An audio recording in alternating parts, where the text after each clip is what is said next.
d'être avec nous aujourd'hui. On est vraiment très content d'accueillir cette deuxième séance du Ciné Club. Et donc, avec l'immense plaisir de recevoir Clémence Lehec, donc, qui est la co-réalisatrice du film Les Murs de Daïché, que vous êtes censé avoir vu ou que vous allez voir encore jusqu'à ce soir sur la plateforme du Festival Ciné-Palestine. On est aussi très contente d'accueillir Charlotte Schwarzinger, qui est une chercheure à l'Institut, qui est qui est en préparation d'une thèse sur les images faites au Liban et qui a travaillé sur le cinéma palestinien à l'EHESS. Je vais la laisser présenter Clémence un peu plus amplement. Je voudrais aussi remercier infiniment les membres du Festival Ciné-Palestine qui ont déployé tout leur effort et leur réactivité pour organiser donc ce partenariat en bonne et due forme. Et donc, merci beaucoup. Peut-être un petit mot, si vous voulez, Laure ou Lisa, sur le Festival Ciné-Palestine qui accueille ce partenariat. Oui, merci beaucoup pour cette séance. Je vais dire quelques mots sur la prochaine édition du festival qui va se tenir normalement du 27 mai au 6 juin 2021. Et ce sera une édition hybride, donc avec des séances en salle si la situation le permet, et des séances en ligne comme pour l'édition qu'on a fait en novembre, avec toujours un focus sur Jérusalem parce qu'on avait envie de donner à la programmation de la 16e édition une existence en salle et un accompagnement. Voilà. Sinon, je pense que voilà, on voulait vraiment vous remercier pour ce partenariat et je laisse Laure continuer si elle a quelques mots à rajouter. Je n'ai pas grand-chose à rajouter. Du coup, le partenariat, il est né cette année malgré du coup, les difficultés qu'on avait à organiser des ciné-clubs en salle avec la situation sanitaire. Et effectivement, on est très content d'avoir réussi à installer un partenariat avec vous malgré du coup, tous les problèmes qu'on peut avoir en ce moment pour organiser ce type d'événement. Et donc, là, cette séance, elle est donc consacrée au film Les Murs de Déchets. Et normalement, si je me souviens bien, les prochains, ils devraient être du coup sur le thème de la convergence des luttes en relation avec du coup une exposition qui va commencer normalement, enfin si tout se passe bien, à la Cité des Arts dès le 7 mai, dans le cadre du coup de notre édition, enfin de la 7e édition du festival, et du coup qui se porte sur la convergence des luttes entre du coup la lutte, la résistance palestinienne et le combat pardon, pour les droits civils des Noirs aux États-Unis, au travers du coup d'une exposition qui sera amenée à Paris pour l'occasion. Donc voilà. Super. Merci beaucoup, ça a l'air... on y sera de toute façon. Puisque, oui, merci. Merci beaucoup. Et du coup, sans plus tarder, je laisse donc la parole à Charlotte qui va nous introduire cette séance. Et encore merci à vous deux d'avoir accepté cette invitation. Bonjour tout le monde, merci à tous, merci à l'équipe du séminaire Palestine et au FCP. Du coup, Clémence, je te présente sans plus attendre, docteur en géographie et environnement de l'Université de Genève et de l'Université Grenoble-Alpes. Tu es collaboratrice scientifique au pôle de gouvernance de l'environnement et développement territorial de l'Université de Genève et chercheur associé au laboratoire PACT au sein de l'équipe de recherche justice sociale. Mandatée par la ville de Lausanne et le canton et la République de Genève, tu travailles actuellement sur des études urbaines liées à l'espace public et à la qualité urbaine et sociale des quartiers. Ta thèse de doctorat portait sur les graffitis dans les camps de réfugiés palestiniens de Cisjordanie. L'originalité de ton rendu était d'être un écrit ainsi qu'un film documentaire co-réalisé avec Tamara Aboulaban, intitulé Les Murs de Daïché. À travers une approche extradisciplinaire et d'expérimentation géographique, tes recherches s'inscrivent à la croisée de la géographie culturelle, de la géopolitique, des études urbaines et de la production documentaire. Donc aujourd'hui, tu vas nous parler du processus de création de ton documentaire. Pour le présenter rapidement, juste, je veux m'assurer que la plupart des participants l'ont vu, parce qu'apparemment, il y a eu un petit décalage de mot de passe avec le lien Vimeo. Est-ce que ça va pour tout le monde? Bon, après, je pense que de toute Ok. façon, on a décidé qu'on laisserait pas plus de temps. Donc, merci, Charlotte. Donc du coup, c'est un film qui propose une lecture de l'histoire du graffiti palestinien dans le camp de Daïché en Cisjordanie. Les murs du camp sont une toile pour les graffitis qui font partie intégrante de la lutte palestinienne contre l'occupation et la colonisation. Et ce documentaire questionne donc la relation entre art et politique dans les territoires palestiniens occupés, notamment en interviewant 3 générations de graffeurs qui soulignent l'évolution du rapport à l'image, à la pratique du graffiti et à la frontière. Voilà. Bon, bah, écoute, Clémence, je te donne la parole. Merci beaucoup pour cette présentation. Un très grand merci également à l'équipe du séminaire Penser l'expérience palestinienne de m'avoir invité à présenter mes travaux aujourd'hui. Et puis également à l'équipe du Festival Ciné Palestine pour avoir programmé notre film dans le cadre du Ciné Club. C'est vraiment très chouette de pouvoir avoir des formats un peu hybrides qui permettent voilà, de montrer et de parler. Donc, je ne sais pas si tout le monde a déjà vu le film, mais vous pourrez le voir après la séance. Bon, voilà, si vous n'avez pas eu l'occasion de le voir déjà. Est-ce que je peux partager mon écran peut-être pour la... Oui, alors voilà. Alors, l'animateur doit me permettre de partager l'écran parce que pour l'instant, c'est désactivé pour les participants. Je pense que Véronique, tu dois activer cette option. On ne t'entend pas. Je suis en train de le faire. Ok, super. Voilà. C'est bon? Ouais, c'est parti. Alors, voilà. Est-ce que ça fonctionne? Ça marche. Ok, super. Donc, je vous installe juste pour vous voir un petit peu quand même. Ok. Donc voilà, pour les détails techniques. Donc, je vais vous parler aujourd'hui de graffiti et de frontières dans le camp de réfugiés palestiniens de Daïché, comme cela a été présenté. Et puis, je voudrais revenir un tout petit peu sur le cadre dans lequel ce documentaire a été fait, et puis, du coup, plus généralement sur la recherche dans laquelle il s'est inscrit de manière un peu plus globale. Donc, la particularité de ma thèse, ça a été d'être un double rendu. Donc là, vous le voyez, il y avait à la fois un écrit sous la forme du mémoire de thèse assez classique et un documentaire qui a été co-réalisé avec une cinéaste palestinienne et amie, Tamara Aboulaban, qui s'intitule Les murs de Daïché et dont on va aussi du coup discuter aujourd'hui. Ces 2 éléments, ils ont été pensés vraiment en complémentarité, l'un avec l'autre. Mais ils ont également une autonomie propre, c'est-à-dire qu'on peut très bien voir le film sans lire la thèse, ce qui est plutôt une bonne nouvelle, et on peut aussi lire la thèse sans voir le film. Voilà, il y a une correspondance, un dialogue entre les deux, mais chaque objet a aussi son autonomie. Ça, c'est quelque chose qui me tenait beaucoup à cœur. C'est un élément qui est quand même assez peu fait. En général, quand il y a des productions vidéo dans les thèses, c'est souvent des parties qui sont mises en annexe. Là, je voudrais vraiment insister sur le fait que le documentaire, il a compté comme part égale avec l'écrit.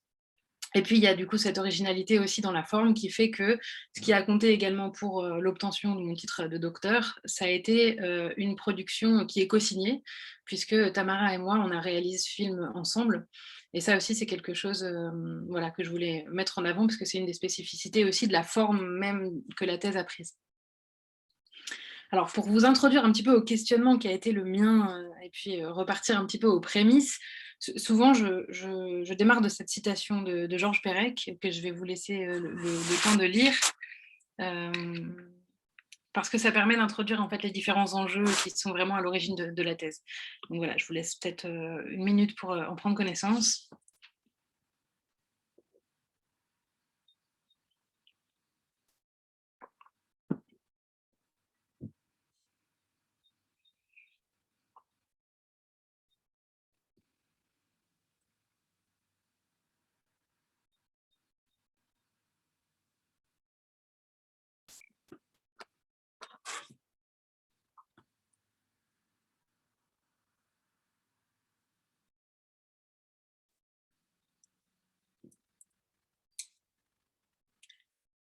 Voilà, donc vous aurez un peu compris l'idée. Cette citation de Pérec, pour moi, elle permet vraiment de mettre en avant les différents éléments qui ont composé l'interrogation qui est à l'origine de ma recherche, à savoir le rapport entre le tableau et le mur, ou pour le dire autrement, le rapport entre le graffiti et la frontière.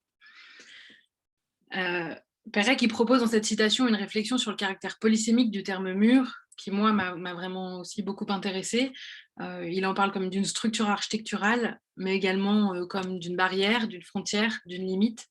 Et moi, dans le cadre de ma recherche, j'ai vraiment joué sur la polysémie de cette notion de frontière. La problématique générale de mon travail, en reprenant les termes de Pérec, elle pourrait être que fait le tableau au mur, ou voilà, ou dans les termes qui sont ceux de mon objet, que font les graffitis aux frontières. Et alors cette question un peu globale que j'ai posée, elle se décline finalement de deux manières. La première, c'est de savoir qu'est-ce que le graffiti fait sur le mur. Donc c'est vraiment de s'interroger sur pourquoi est-ce qu'il est là, qui l'a placé là, qu'est-ce qu'il représente et pourquoi il est là. Et puis dans une réflexion un peu plus méta, l'idée c'est aussi de réfléchir à quel est l'impact du graffiti sur le mur, ou encore comment le graffiti fait ou défait le mur, à savoir la frontière. Plus largement, je me suis interrogée sur ce que le mouvement graffiti pouvait nous apprendre des frontières qui traversent le camp, à quelles frontières on a affaire du coup, et puis comment est-ce qu'on peut les conceptualiser ou les nommer à partir de l'étude d'un mouvement esthétique. Ça, c'est un peu les deux grandes manières, les deux questions qui sont nées de cette interrogation entre les deux concepts de graffiti et de frontière. C'est cette volonté d'étudier les deux ensemble. Alors, pour faire cela, je ne vais pas m'étendre sur le cadre théorique, mais je voulais juste donner quelques petites portes d'entrée. Moi, j'ai adopté une pratique vraiment extradisciplinaire où je suis allée un peu piocher ce qui m'arrangeait quelque part dans divers champs dans lesquels je me reconnais en partie. Donc, je suis toujours un peu à la limite mais à la croisée de plusieurs cadres théoriques. Et ma recherche, elle est partie de la géographie de l'art et des border studies, qui sont des champs bien délimités, des champs qui sont éminemment géographiques, pour aller travailler dans une perspective un petit peu en dehors de ma discipline, à partir des études visuelles notamment, de la géopolitique critique, des popular geopolitics, et puis de la production documentaire. Ce qui m'a vraiment permis de faire une cohérence et de lier un peu tous ces différents champs dans lesquels je me suis inscrite, c'est vraiment une démarche de géographie expérimentale qui a posé l'expérimentation au cœur de la démarche. Et l'expérimentation, pour moi, elle est passée par le fait de co-réaliser un film documentaire. Donc c'est vraiment comme ça que j'ai créé de la cohérence à partir de cet ensemble de théories desquelles je me suis inspirée. Je fais une sorte de généalogie de mon projet de recherche pour essayer de vous situer un peu la manière dont le documentaire il a pris place à l'intérieur de ce dernier. J'en viens maintenant à la méthode qui a été utilisée. Donc l'idée, ça ne va pas être là de rentrer dans les détails de tout l'appareillage méthodologique qui a été mis en place. On pourra aussi y revenir dans la discussion, mais dans les grandes lignes, la méthode que j'ai employée, elle s'est basée sur l'utilisation de deux médiums visuels, la photographie d'une part et la vidéo d'autre part. Ça, c'est des éléments qui sont venus compléter des techniques d'enquête plus classiques, à savoir l'entretien, l'observation. Et c'est vraiment à travers l'utilisation de la photo et de la vidéo que j'ai développé ma propre démarche méthodologique. Premièrement, il s'est agi de constituer une connaissance de ce qu'il y a sur les murs du camp, donc, à un premier niveau, en documentant les graffitis qui s'y trouvent. Et donc ça, c'est passé beaucoup par le médium photographique, forcément. Et c'est notamment grâce à un travail en trio avec un photographe qui s'appelle Alberto Campi, vous le verrez crédité sur certaines des photographies de cette présentation, et une personne originaire du camp, Mohamed Aboulaban, qui est en fait le frère de ma co-réalisatrice, que beaucoup de données ont pu être récoltées. Donc on a fait tout un travail à la fois de photographie et de marche, de déambulation au sein du camp en trio pour constituer une collection photographique qui a ensuite pu être constituée en corpus qui a pu être analysé. Donc ça, c'est la première méthode que j'ai employée pour vraiment analyser les graffitis, c'est-à-dire vraiment ce qu'il y a sur les murs, le contenu de ces graffitis, ce qu'ils représentent, etc. Et dans un deuxième temps, j'ai utilisé la vidéo à travers la réalisation du documentaire Les murs de Déhéché, où il s'est agi de produire le film. Donc, je suis vraiment sortie de ma casquette de géographe pour m'inventer productrice de films. Je suis partie à la recherche d'un budget pour pouvoir créer ce film. Donc, du budget, d'une équipe.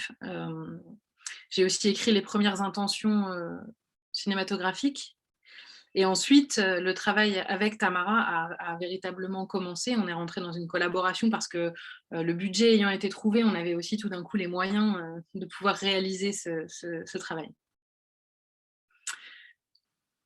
Donc le film, il a été co-réalisé par Tamara Aboulaban et moi-même, et puis avec une équipe assez restreinte de personnes qui étaient pour la très large majorité originaires du camp de Déhéché. On a utilisé un dispositif d'interview assez particulier parce que dans la mesure où je ne parle pas l'arabe et souhaitant que le film soit réalisé dans cette langue, je n'ai pas pu moi-même conduire les interviews. Donc on a réfléchi à une possibilité d'avoir une personne qu'on a envisagée finalement comme un acteur, comme un interprète, avec un rôle un peu hybride pour pouvoir mener les entretiens qu'on souhaitait conduire. Ça s'est passé en avril 2017. C'était le moment du tournage du film. Donc, on a eu un tournage qui a duré 5 jours seulement parce que on avait un budget restreint, donc il fallait que tout rentre dans un temps très court. Et puis dans un deuxième temps, on a commencé à monter le film donc sur place après avoir traduit tous les rushs et des interviews. Et puis, on a eu un premier montage qui est vraiment ce qu'on appelle vraiment le premier draft du film, à partir duquel on a pu retravailler ensuite. Mais moi, je suis rentrée en Suisse et Tamara m'a rejoint à Genève pour un séjour qui, cette fois, a duré 15 jours. On a vraiment fait ce film sur des temps très précis parce que la possibilité de travailler ensemble était parfois un peu restreinte. Et ça nous a permis de vraiment monter le documentaire. On a eu plus que ce premier squelette à la fin de ces 15 jours. Et puis le reste du travail s'est fait à distance jusqu'à la post-production, qui du coup ont été les dernières étapes de ce projet. Voilà un peu pour les différentes étapes qu'on a traversées. Je propose qu'on y revienne éventuellement dans la discussion s'il y a des éléments qui vous intéressent plus que d'autres. Alors, moi, ma recherche, elle pose la question aussi formelle et politique de la possibilité de réaliser un travail collaboratif à l'échelle du doctorat. Et le film, il se présente comme un essai, comme un résultat de la recherche. Et puis, il est à la fois un objectif de contenu et un objectif de méthode. Et ça, c'est vraiment quelque chose qui me semble important. C'est pour ça que j'en parle au moment des méthodologies employées. Et puis également à titre de résultat. Il a vraiment un caractère hybride. Le terrain choisi maintenant, alors je vais brièvement le présenter. Vous aurez aussi l'occasion de vous y plonger, ou vous avez peut-être déjà eu l'occasion de vous y plonger en regardant le film.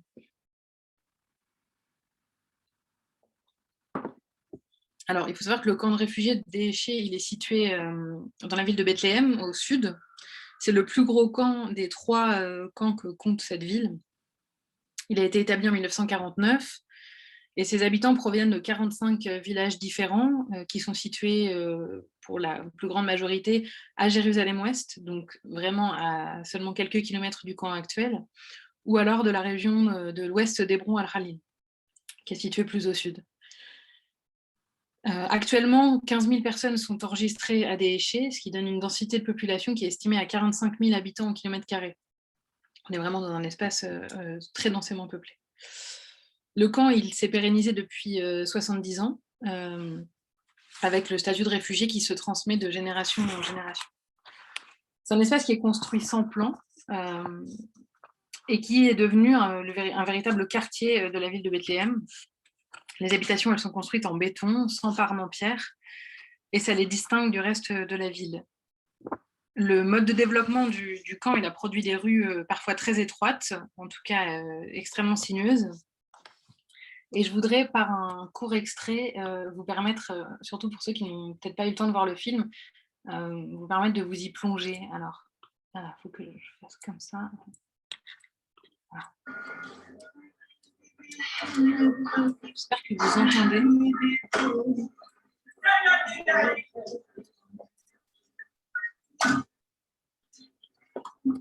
L'image n'a pas l'air très fluide, mais...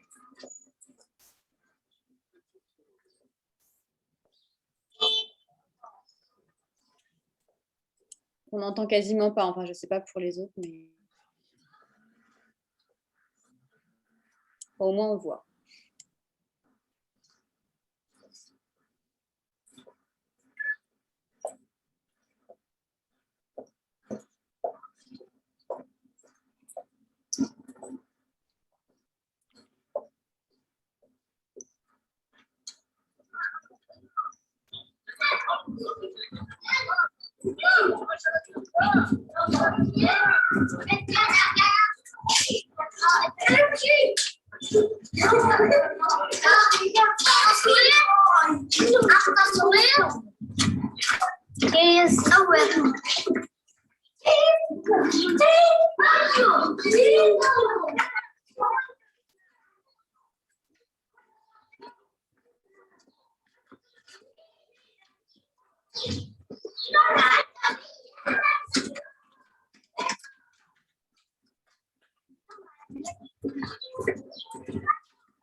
Voilà, alors, je vais rebaisser un peu le son, parce que du coup, j'avais mis à fond. Voilà, j'espère que vous avez pu quand même avoir ce petit aperçu. Alors, je voudrais juste faire un tout petit point sémantique avant de vous présenter quatre éléments qui sont un peu les portes d'entrée des résultats de mon doctorat. Alors, pourquoi parler de graffiti et pas de street art? Alors, pour moi, ça a été un choix qui s'est fait parce que la plupart des acteurs du mouvement que j'ai pu rencontrer ne revendiquent pas leur appartenance au milieu artistique à proprement parler. Ils font plutôt référence à une pratique illégale qui ne signifie pour autant pas que la question esthétique n'a pas d'importance, mais elle vient en deuxième temps après la dimension politique, militante et résistante de l'action. Donc c'est vraiment pour sortir un peu de cette idée peut-être plus appartenant du monde de l'art que moi j'ai choisi la terminologie graffiti plutôt que street art. Et puis j'utilise le terme de graffiti pour englober finalement un grand nombre de productions, tout en sachant que j'ai concentré mon étude uniquement sur les représentations figuratives qui sont présentes sur les murs du camp. Voilà, donc j'ai exclu tout ce qui était slogan. Je l'ai déjà dit, mais je le répète brièvement, l'utilisation du terme frontière, il est à comprendre au sein de mon travail dans sa polysémie. Il s'est agi à la fois d'étudier les frontières géopolitiques, mais aussi les limites qui s'expriment à l'échelle des corps.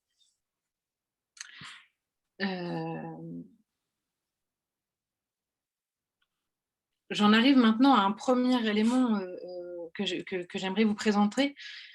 Les résultats en fait, de cette recherche, j'ai essayé de les résumer un peu pour qu'on ait un peu de matière aussi pour discuter et puis pour donner aussi un petit peu de perspective autour du film.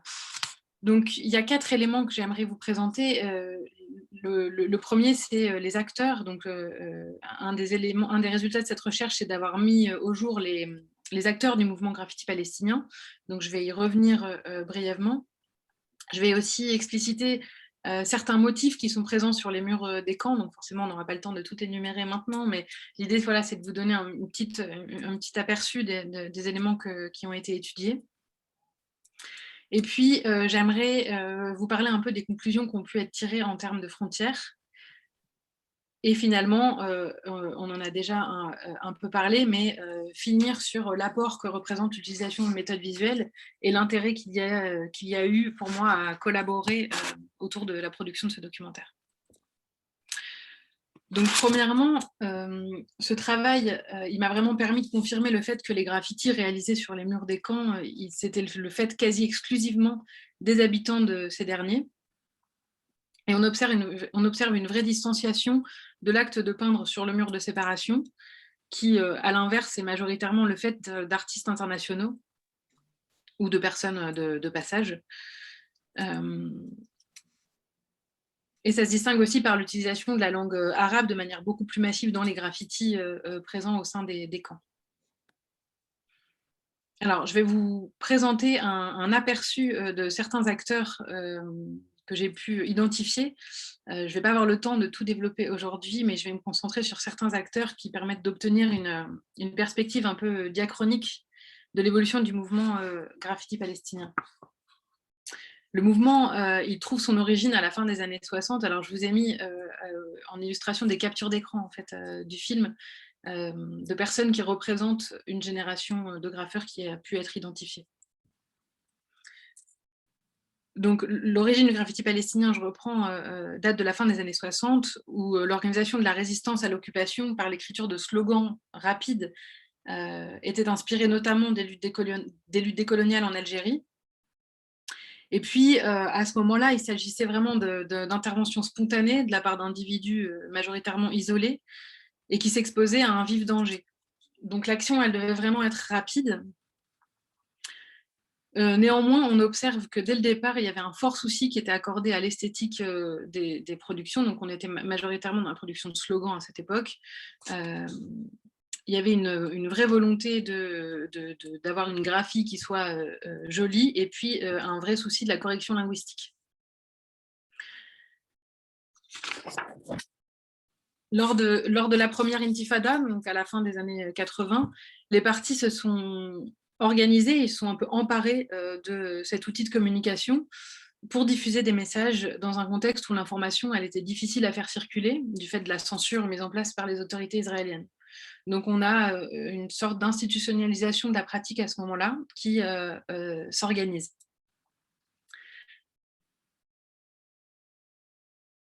Et alors, très concrètement, il s'agissait pour les partis de définir des slogans qui devraient être diffusés. Et la réalisation des peintures, bien souvent, elle était confiée à de jeunes recrues qui étaient membres des partis.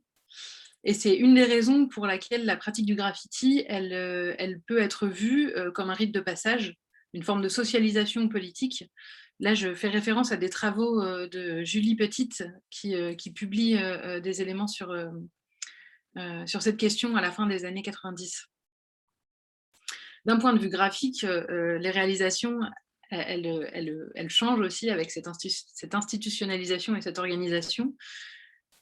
La dimension esthétique, elle est toujours présente, puisque dans les groupes de graffeurs, celui qui était choisi pour peindre, alors que les autres étaient en train de monter la garde, par exemple, c'était souvent celui qui était réputé avoir la plus belle écriture. Donc on retrouve ce souci de la graphie et de la volonté esthétique dans la production. Il y a aussi des codes qui se mettent en place. Par exemple, la couleur des slogans, à ce moment-là, a son importance, puisqu'elle permet d'identifier le parti qui s'exprime. On avait par exemple la couleur rouge qui était utilisée pour le FPLP, le noir pour le Fatah. Alors, depuis ces périodes, l'utilité du graffiti elle a diminué devant le développement des réseaux sociaux. On a moins de nécessité à peindre qu'avant. Et pourtant, le mouvement il est toujours très fort. Moi, c'est quelque chose qui m'avait beaucoup frappé et qui m'a beaucoup questionnée. Ça donne lieu à de nouvelles formes, puisque les peintres ils ont plus de temps pour réaliser leurs œuvres. Et c'est là qu'on a justement le passage aussi du slogan à des éléments figuratifs qui peuvent être de très grande ampleur.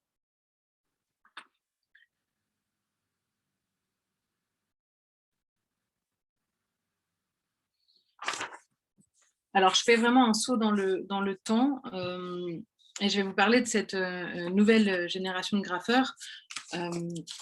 On peut remarquer en fait une recrudescence du nombre de fresques qui sont réalisées, qui ont été réalisées au sein du camp des Échés.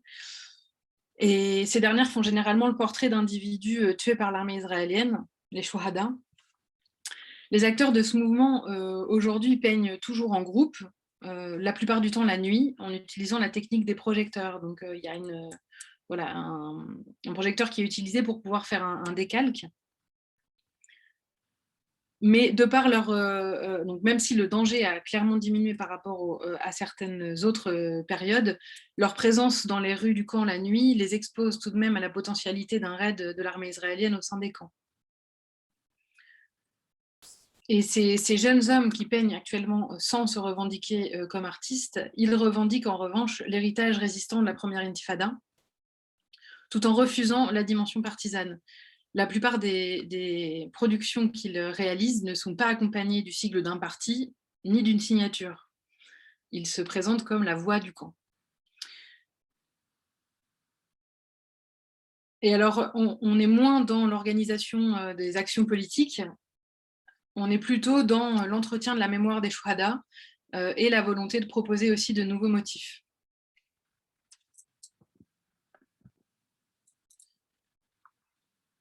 Alors, on remarque qu'il y a de leur part une sorte de refus du mode d'organisation via les partis, qui permet finalement de redoubler le potentiel subversif du graffiti, qui ne va plus seulement être porteur d'un message qui remet en cause l'occupation israélienne, mais qui va également s'attaquer aux organisations locales qui n'ont plus vraiment de prise sur ces productions.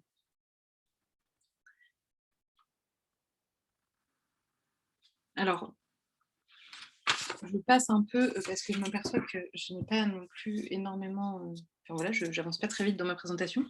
Et je passe au deuxième point que je voulais aborder avec vous, où on va rentrer un peu plus dans le détail des productions des graffeurs. Alors j'aimerais voilà, qu'on se penche un petit peu plus largement sur le contenu des graffitis présents sur les murs des camps. Là, vous voyez par exemple deux fresques qui ont été inspirées d'une photographie. Ça, c'est quelque chose qui est très souvent le cas. Donc les graffeurs vont partir d'une photographie pour représenter un shahid. Cette photographie, elle est soit choisis par leurs soins, soit ils vont s'adresser à la famille du shahid pour obtenir une photographie et puis voilà, qu'elle puisse être choisie par les plus proches du shahid en question. Ça, c'est un élément que je trouve intéressant parce que ça met en place tout un jeu d'intericonicité où on a une photographie qui va circuler, des graffitis qui vont apparaître sur les murs à partir, qui sont inspirés de cette photographie, qui vont également être pris en photo et circuler eux-mêmes. Donc il y a toute une économie comme ça aussi de la circulation des images qui est assez intéressante. Ça tisse aussi une toile au sein des camps. Là, par exemple, ces deux fresques que vous voyez sur la droite, elles sont quasiment à l'opposé l'une de l'autre au sein du camp et elles représentent le même individu. Donc il y a une sorte vraiment de toile de la mémoire qui va se mettre en place comme ça aussi à travers les productions des graffitis.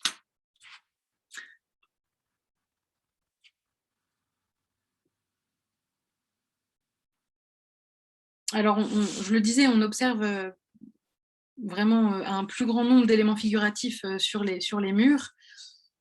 Il y a plus de fresques qui sont réalisées au pinceau la plupart du temps, donc d'après une photographie, comme c'était le cas de la slide précédente des images que je vous ai montrées. Donc soit on va imiter la photographie, soit on va utiliser un projecteur et utiliser la technique du décalque. Et on voit du coup à travers ces procédés aussi le fort souci qui est accordé à l'esthétique des peintures, même si les personnes qui peignent ne se revendiquent pas nécessairement comme artistes, encore une fois.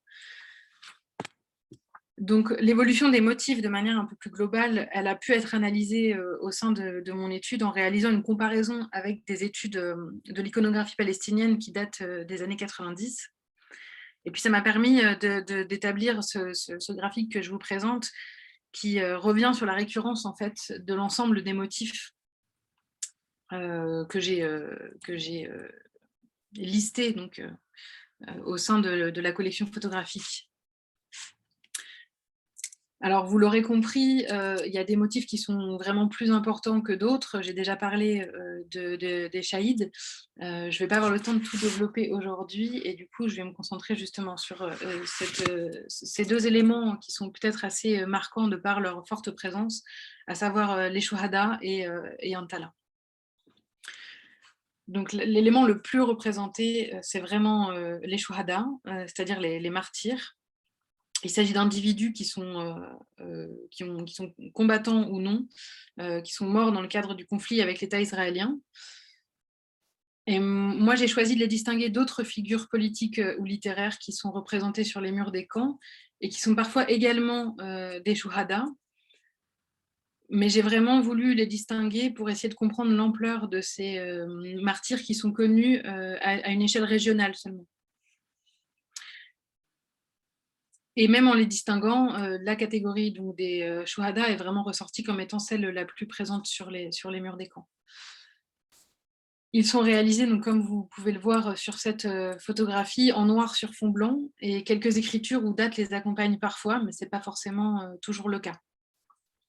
L'élément de localisation vraiment saillant qui a pu être remarqué, c'est le fait que ces portraits ils sont réalisés bien souvent sur les murs des maisons des familles des shuhada, lorsqu'il s'agit d'un shahid qui est originaire de Daesh. On peut voir par exemple ici un portrait du shahid Moata Zaware, qui est mort le 13 octobre 2015 et qui prend place sur la maison familiale. Donc il y a vraiment cette proximité. On remarque beaucoup de portraits qui sont soit sur la maison elle-même ou bien vraiment à proximité de cette dernière. J'ai pu donc distinguer aussi l'apparition d'un nouveau motif qui, pour le coup, n'était pas du tout présent, pas du tout détaillé dans les autres études qui ont servi de point de comparaison, les études sur l'iconographie palestinienne qui datent des années 90. Et ce nouveau motif, c'est Antala, ce personnage qui représente les réfugiés palestiniens, créé par le dessinateur Naji Alali, assassiné à Londres en 1987, qui est toujours représenté de dos, avec les mains croisées. Il semble regarder la Palestine perdue, et puis il signifie aussi l'attente. Donc là, vous voyez la reproduction du portrait de Naji Alali, le personnage d'Antala, et puis cette clé en forme aussi de racine, qui sont des deux motifs, donc la racine qui fait référence à l'olivier et au déracinement, donc à l'exil, et puis la clé qui sont combinés dans ce même motif-là, qui sont deux éléments aussi qu'on retrouve énormément dans les motifs. Avec Antala, on a la création d'un véritable type générique qui représente non pas un réfugié, mais les réfugiés palestiniens, et en cela, on a vraiment la création d'un symbole. Au sein du camp de Daesh, j'ai pu mettre au jour une sorte de, ce que j'ai appelé un parcours Antala. Un des interviewés du film en parle parce qu'il est l'un des initiateurs de cet élément. Et c'est vraiment quelque chose qui, bien que composé de fresques qui sont accompagnées de slogans ou de courts textes écrits en arabe, c'est vraiment quelque chose qui s'adresse aux internationaux qui viennent visiter le camp. C'est un parcours qui est composé d'une dizaine de fresques successives et de manière vraiment systématique, lorsque des étrangers sont présents au sein du camp et qu'on veut quelque part les y introduire, c'est par ce parcours que le camp est découvert. Donc je pense à la classe de lycéens, collégiens, excusez-moi, je n'ai pas retenu, mais qui va se trouver à Daesh probablement. Je ne sais pas si l'échange ira jusqu'à un voyage, mais je serais très curieuse de savoir si c'est par ce parcours Antala que vous ai montré le camp la première fois que vous vous y rendez. Voilà, je laisse cette question en suspens. Alors, j'en arrive à un troisième point, qui est un peu un élément plutôt d'analyse. Là, on va rentrer dans l'analyse aussi géographique, donc vraiment liée à la discipline dans laquelle je me suis insérée. Cette idée qu'à travers le graffiti comme objet et comme pratique, j'ai pu mettre au jour des éléments concernant les frontières qui traversent le camp de Daesh, et c'est sur ces éléments frontaliers que j'aimerais un tout petit peu revenir. J'aimerais insister sur le fait qu'il y a une difficulté à penser la frontière dans l'espace d'études, parce qu'au sens strict, la frontière, elle sépare deux États. C'est la manière la plus classique qu'on a de comprendre la frontière. Et ici, on se situe dans un territoire qui n'a pas d'État, avec des frontières qui ne sont pas reconnues internationalement. On est dans le cadre d'un conflit qui porte également sur la délimitation des frontières. Donc au sens strict, on ne peut pas forcément dire qu'il y a des frontières. Et pourtant, nombreuses sont les frontières qui sont présentes dans cet espace. Donc encore une fois, je joue sur la polysémie, les frontières, les barrières, les limites. Et à travers l'analyse des graffitis, j'ai pu mettre au jour une typologie des différentes frontières qui sont représentées au sein des graffitis sur les murs de Déhéché. C'est-à-dire que c'est vraiment une analyse des éléments visuels, donc des graffitis eux-mêmes, qui m'a permis de lister ces différents éléments que je vous présente ici. Donc, premièrement, les frontières synecdotiques, deuxièmement, les frontières classiques et troisièmement, les frontières mobiles. Je reprends là un concept forgé notamment par Anne-Laure Amilatsari et Frédéric Giraud. Alors, les frontières synecdotiques, elles sont des représentations littérales de la frontière et de l'enfermement à travers l'utilisation de motifs tels que les murs ou les barbelés. L'exemple que je vous donne ici, c'est une fresque qui a été réalisée par des enfants. Et en gros, chaque enfant avait un des carrés à sa disposition pour réaliser une peinture au sein de cet arbre avec ses différentes fenêtres. Et on observe à plusieurs endroits une représentation du mur de séparation ou des barbelés. On est vraiment dans une représentation de l'objet frontière en tant que tel. C'est pour ça que je parle de frontières synecdotiques. Dans un deuxième temps, j'ai remarqué la présence de frontières plus classiques, quant à elles, qui sont convoquées pour représenter un État-nation palestinien et qui positionnent l'État israélien comme une altérité, qui vont aussi avoir pour but de montrer l'insertion au sein de la scène internationale en rappelant certaines amitiés vraiment à un niveau national.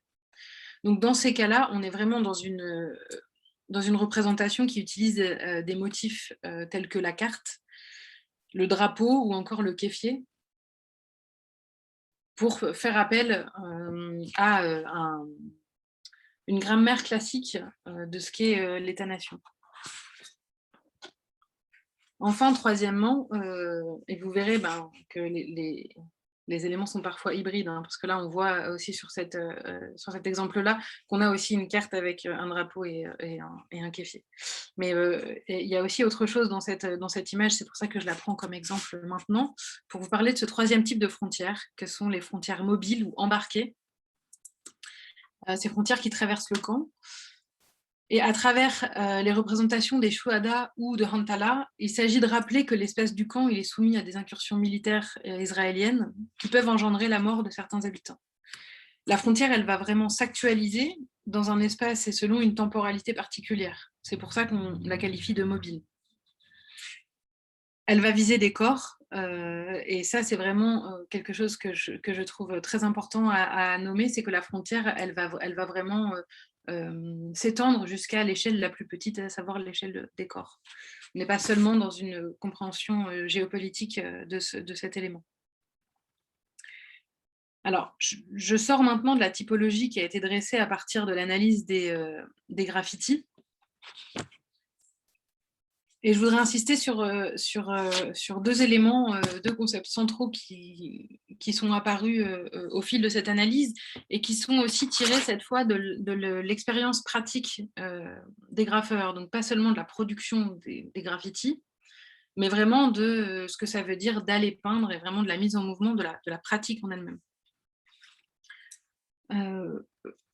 J'ai, dans ce cadre-là, souhaité utiliser le terme de front tout en le qualifiant de front mobile. Pour moi, il s'agissait de dire la nature militaire et coloniale de la frontière et d'exprimer la temporalité particulière de son surgissement, qui est souvent nocturne, parce que la plupart des raids qui ont lieu dans les camps ont lieu la nuit. C'est pour ça que les graffeurs qui graffent également la nuit s'exposent à ce type de danger. Et j'ai forgé l'expression frontière de Damoclès pour insister sur le fait que cette dernière, elle vise des corps et qu'elle peut mener à la mort. La dimension latente de son surgissement est également rappelée dans l'expression. Et c'est vraiment cette modalité de la frontière, son caractère incertain, son caractère potentiel, qui a pu être étudié grâce à l'étude de la pratique graffiti, notamment également en accompagnant des graffeurs peindre la nuit. J'en arrive à mon tout dernier point, qui est celui de la méthode. En soi, on sort maintenant de l'espace du camp, et à un niveau plus théorique, on va réfléchir à d'autres types de frontières ou de limites.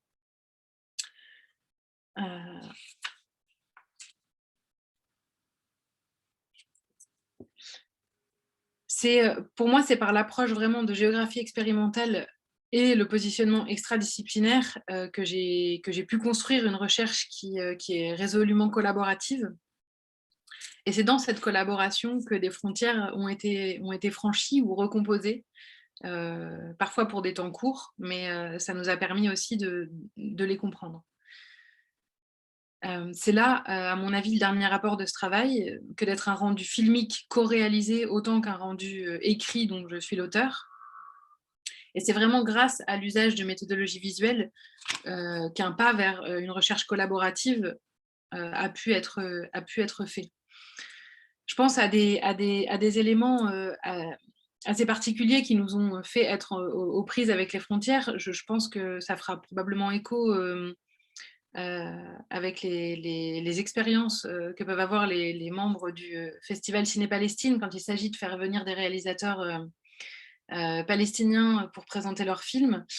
Quelque part, moi, j'ai aussi expérimenté ça en souhaitant que Tamara puisse venir aussi travailler avec moi pour le montage, alors que moi, j'étais venue travailler avec elle pour le tournage du film. On s'est heurté au fait de la complexité de la traversée des frontières lorsqu'on est palestinien. Et puis, c'est vraiment quelque chose qui nous a beaucoup appris aussi sur les frontières, de manière un peu générale, à travers cette expérience très, très concrète qu'on a partagée, elle et moi.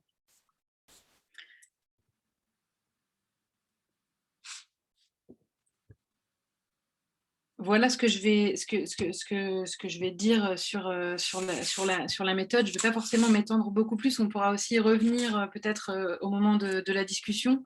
Moi, je porte vraiment l'idée que la production documentaire au sein d'une démarche de recherche, ça permet de déconstruire les modes habituels de production du savoir et que ça permet de produire quelque chose de vraiment collaboratif jusqu'au résultat de la recherche et pas seulement dans la démarche elle-même. Et c'est vraiment ce point aussi sur lequel je voulais insister, parce que c'est pour moi un des éléments peut-être à souligner dans cette recherche un peu globale. Maintenant, j'en arrive à cet élément de conclusion. Je voulais aussi vous parler du fait que la possibilité donc de co-réaliser un documentaire ou de réaliser un documentaire dans le cadre d'une thèse, ça permet aussi une valorisation des résultats qui sort des sphères de validation du cadre académique. Et ici, notamment, donc, dans des festivals documentaires, je vais faire une toute petite généalogie parce que ça va aussi vous expliquer ma relation avec Tamara et puis la manière dont la fin du film s'est concrétisée à travers ces projections. Donc, la première mondiale du film, elle a eu lieu à Beyrouth, dans le cadre du festival Karama Beyrouth sur les droits humains, où Tamara a pu se rendre. Malheureusement, moi, je n'ai pas pu y aller. Donc ça, c'était en juillet 2019. Ensuite, il a été montré à Bruxelles dans le cadre du festival Cinéma Med, où cette fois, Tamara et moi avons eu la chance de pouvoir le voir ensemble. Et c'est la première fois, du coup, qu'on voyait, en étant au même endroit, assises côte à côte, le film terminé, donc en décembre 2019. C'était un grand moment d'émotion. Ensuite, il a été montré à Gaza et Jérusalem dans le cadre du Red Carpet Human Rights Film Festival, puis au Caire dans le cadre de la semaine du film palestinien. Et puis finalement, il a terminé son parcours dans les festivals en étant projeté à Cagliari dans le cadre du festival Al Ard, où il a reçu le prix Sardaigne Palestine. donc voilà, ça c'est un élément que je voulais un petit peu lister parce que ça montre aussi la possibilité avec ce type de format de sortir des cadres classiques et puis de permettre aussi de donner une possibilité de diffusion des résultats de recherche dans d'autres cadres qui me semblent vraiment intéressantes. Et voilà ce sur quoi je vais conclure cette présentation. Je vous remercie beaucoup pour votre attention. Merci beaucoup, Clémence. C'était très intéressant. Il y a plein de choses à dire, en fait. Et donc, du coup, on va faire une petite sélection. Ce qui est très intéressant, déjà, c'est cette nouveauté de réaliser un film avec toutes les différentes étapes, parce que tu disais au début, dans les processus de productrice, trouver des budgets. S'il y en a qui sont intéressés, peut-être qu'on pourra aussi revenir là-dessus, mais tout en gardant cette idée de collaboration dans la recherche à l'échelle du doctorat, c'est très intéressant. Et ce double mouvement des arts vers les sciences et des sciences vers les arts, où en fait on se rend compte que dès le début, l'image a une place très importante quand tu dis que tu utilisais la photographie pour aussi ces collectes de données. Et donc, finalement, c'est ce que tu me disais quand c'est au téléphone hier, mais que ce documentaire englobe la méthodologie, les données et le résultat, tout en gardant cette autonomie où on peut voir le film sans lire la thèse, par exemple. Et en fait, avant de rentrer plus dans le détail sur une question que je voudrais te poser sur justement cette collaboration dans la création du documentaire avec Tamara, je voudrais juste d'abord rester sur ton expérience personnelle dans cette expérience collective. Et en fait, je me demandais à quel moment, justement, vu que tu avais commencé par les photos et des recherches de terrain, à quel moment tu t'es décidé en fait que tu voulais co-réaliser ce film avec Tamara. Et parce qu'apparemment, il n'est pas intervenu tout de suite, ce tournage, ça a été sur le long de la thèse. Et en fait, est-ce que ce film, toi, pour l'écrit en parallèle, il a permis de renouveler ton regard sur le terrain que tu avais déjà côtoyé pendant un moment? Et si, en fait, comment le recours au film dans ce dispositif recherche-création, il permet d'explorer les choses autrement et montrer peut-être des choses différemment à l'écrit que à l'image, quoi, pour ma première question. Alors, je te remercie beaucoup pour ta question qui est en fait très complète, très vaste. J'espère que je vais donner des éléments de réponse. Alors, premièrement, pour mon histoire personnelle et mon lien avec le documentaire, comment est-ce que j'en suis arrivée à cette idée? Il faut savoir que j'ai eu la chance de suivre les cours de géographie donnés à Paris 1 qui permettaient en première année de master, peut-être même en deuxième année, je ne sais pas, moi j'ai fait que la première année en tout cas, de produire un film documentaire dans le cadre de la production du mémoire de recherche. Donc j'avais déjà cette expérience d'avoir produit un court-métrage et réalisé entièrement donc seule de A à Z, un film amateur du coup qui faisait une quinzaine de minutes, mais qui a vraiment été fondateur parce que ça m'a donné vraiment l'envie de continuer. Et puis j'ai vu déjà les apports qui étaient permis par ce médium-là. Donc ça a été mon premier lien. Ensuite, j'ai eu une tentative de collaboration avortée avec 2 personnes qui m'avaient contactée, qui travaillaient dans des boîtes de production à Paris, Baptiste et Thomas, qui sont remerciés à la fin de notre film, parce qu'à la base, on devait collaborer ensemble à la réalisation d'un film. Et puis, c'est dans cette collaboration avec eux, donc on est allé une première fois sur le terrain ensemble pendant 15 jours, qu'on s'est rendu compte qu'en fait, on n'arriverait pas à travailler ensemble.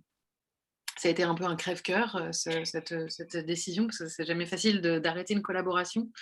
D'autant plus que moi, je souhaitais vraiment poursuivre l'idée de faire un film. En fait, on avait des volontés peut-être différentes. Moi, j'avais vraiment cette perspective de chercheur et puis cette éthique de recherche aussi que je souhaitais essayer de mettre en place.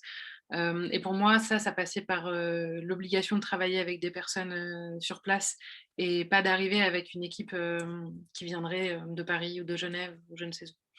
Et donc ça a mis fin à cette première histoire. Donc après ça, moi, je me suis dit que le projet était complètement enterré, que je n'allais pas forcément réussir seule, que bon, bah voilà, c'était comme ça.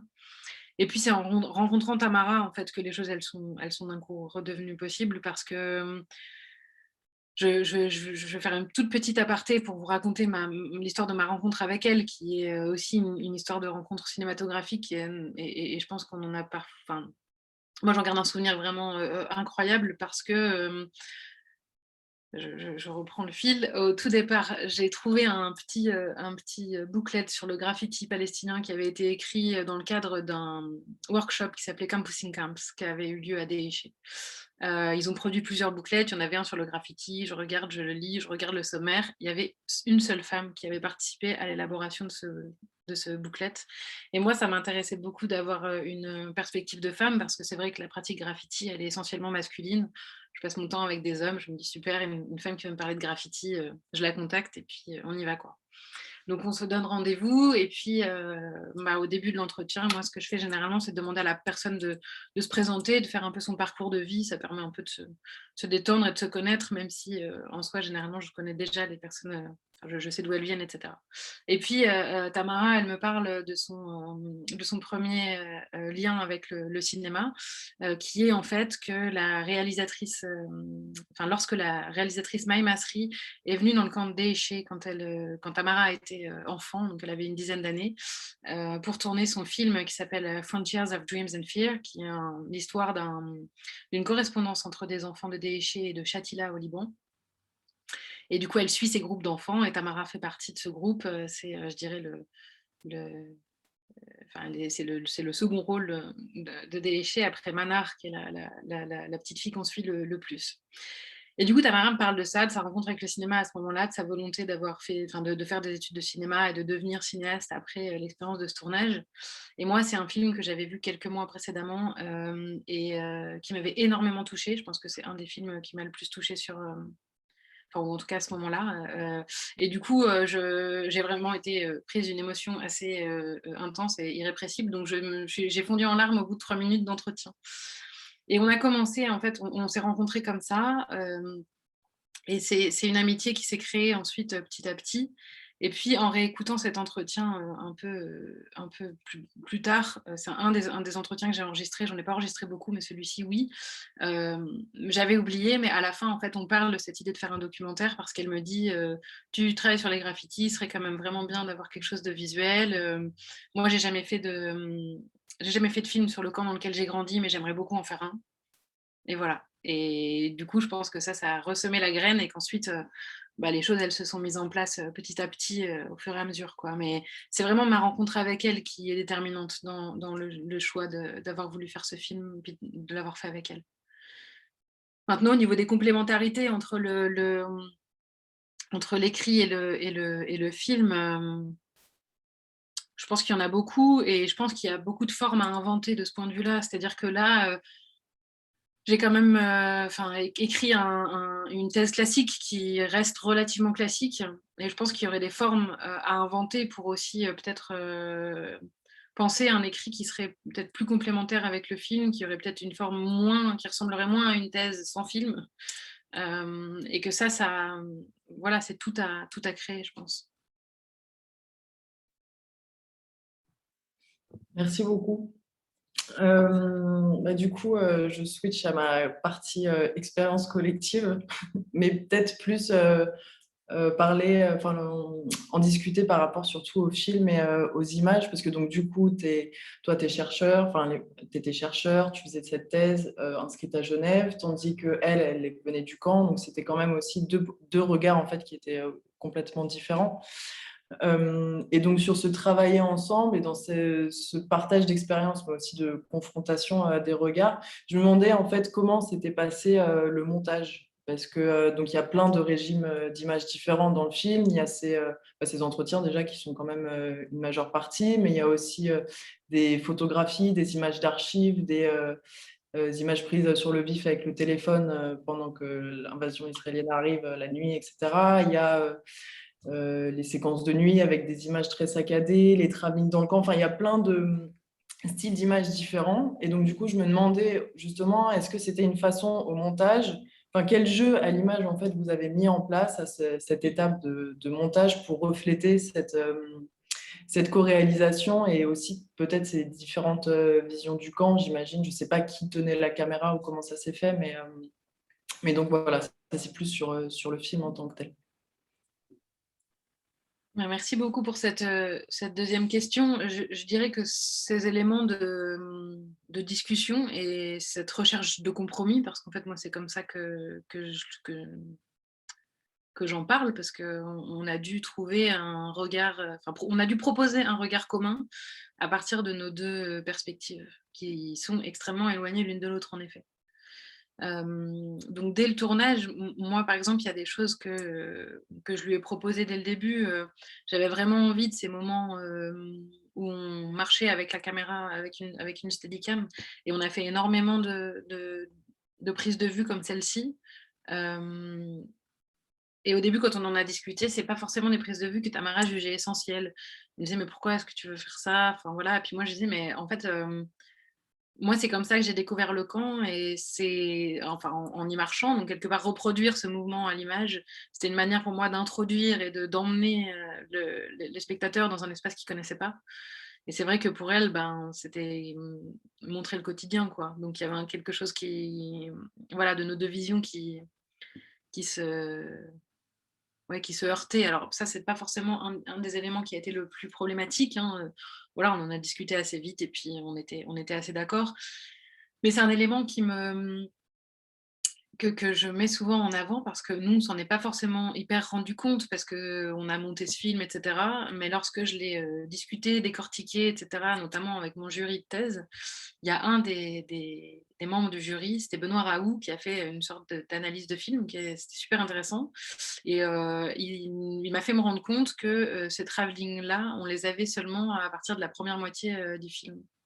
Donc on arrive à la minute, je sais pas, à 13, voilà, entre 10 et 15 à peu près. Donc le bon premier tiers est passé. Et on commence à avoir un régime d'image qui est complètement différent, qu'on n'a pas encore vu avant, ce qui peut être assez déstabilisant pour le spectateur. Alors c'est pas forcément toujours perçu comme ça, parce que je pense que ça sort d'une analyse vraiment de séquences, etc. Mais mine de rien, ça dit quand même quelque chose du caractère un peu polysémique de ce film, parce qu'on n'est pas dans l'affirmation d'une personnalité ou d'un regard cinématographique ou documentaire qui serait affirmé parce qu'il serait porté par une seule personne ou parce qu'il serait porté par un groupe homogène. Donc ça me semblait assez révélateur en fait des compromis, des choses qui se sont mises en place. Dans un autre registre, moi j'ai dû aussi faire avec le caractère scientifique que ce document devait avoir, qui m'a mené à des choix ou à des questionnements qui seraient probablement pas intervenus pour Tamara, parce qu'elle avait une perspective peut-être plus militante, et puis qui se mettait pas sous le coup d'impératifs scientifiques en fait. Je pense par exemple à deux éléments. Le premier, c'est la représentation des martyrs, des shuhada au sein du film, qui a posé pas mal de questions. Je parle des shuhada parce que, quelque part dans mon écrit, à un moment donné, le choix de ce terme en arabe s'est imposé. Dans les sous-titres du film qui ont été faits avant ce choix, on parle toujours de martyrs, donc il y a des sortes de petites incohérences comme ça qui traînent. Je pense par exemple au fait d'avoir flouté les visages des soldats israéliens lorsqu'ils apparaissent sur les capsules vidéo justement qui sont issues qui ont été filmées par des téléphones portables et qu'on a récupéré d'habitants du camp. Et à quelques moments où on voit des soldats qui la plupart sont cagoulés, donc pas reconnaissables, mais certains autres ont le visage découvert, donc on les voit très rapidement, mais en soi leur visage est découvert. Donc ça a été une grosse question. Tamara voyait vraiment pas pourquoi est-ce qu'on flouterait ces visages. Moi, j'avais des considérations un peu plus complexes. J'ai fait appel aussi à toute la hiérarchie qui était la mienne, jusqu'au comité d'éthique de l'Université de Genève, etc. Et après une longue réflexion et une longue discussion, on a flouté ces visages. Donc ça a été tout un tas de choix.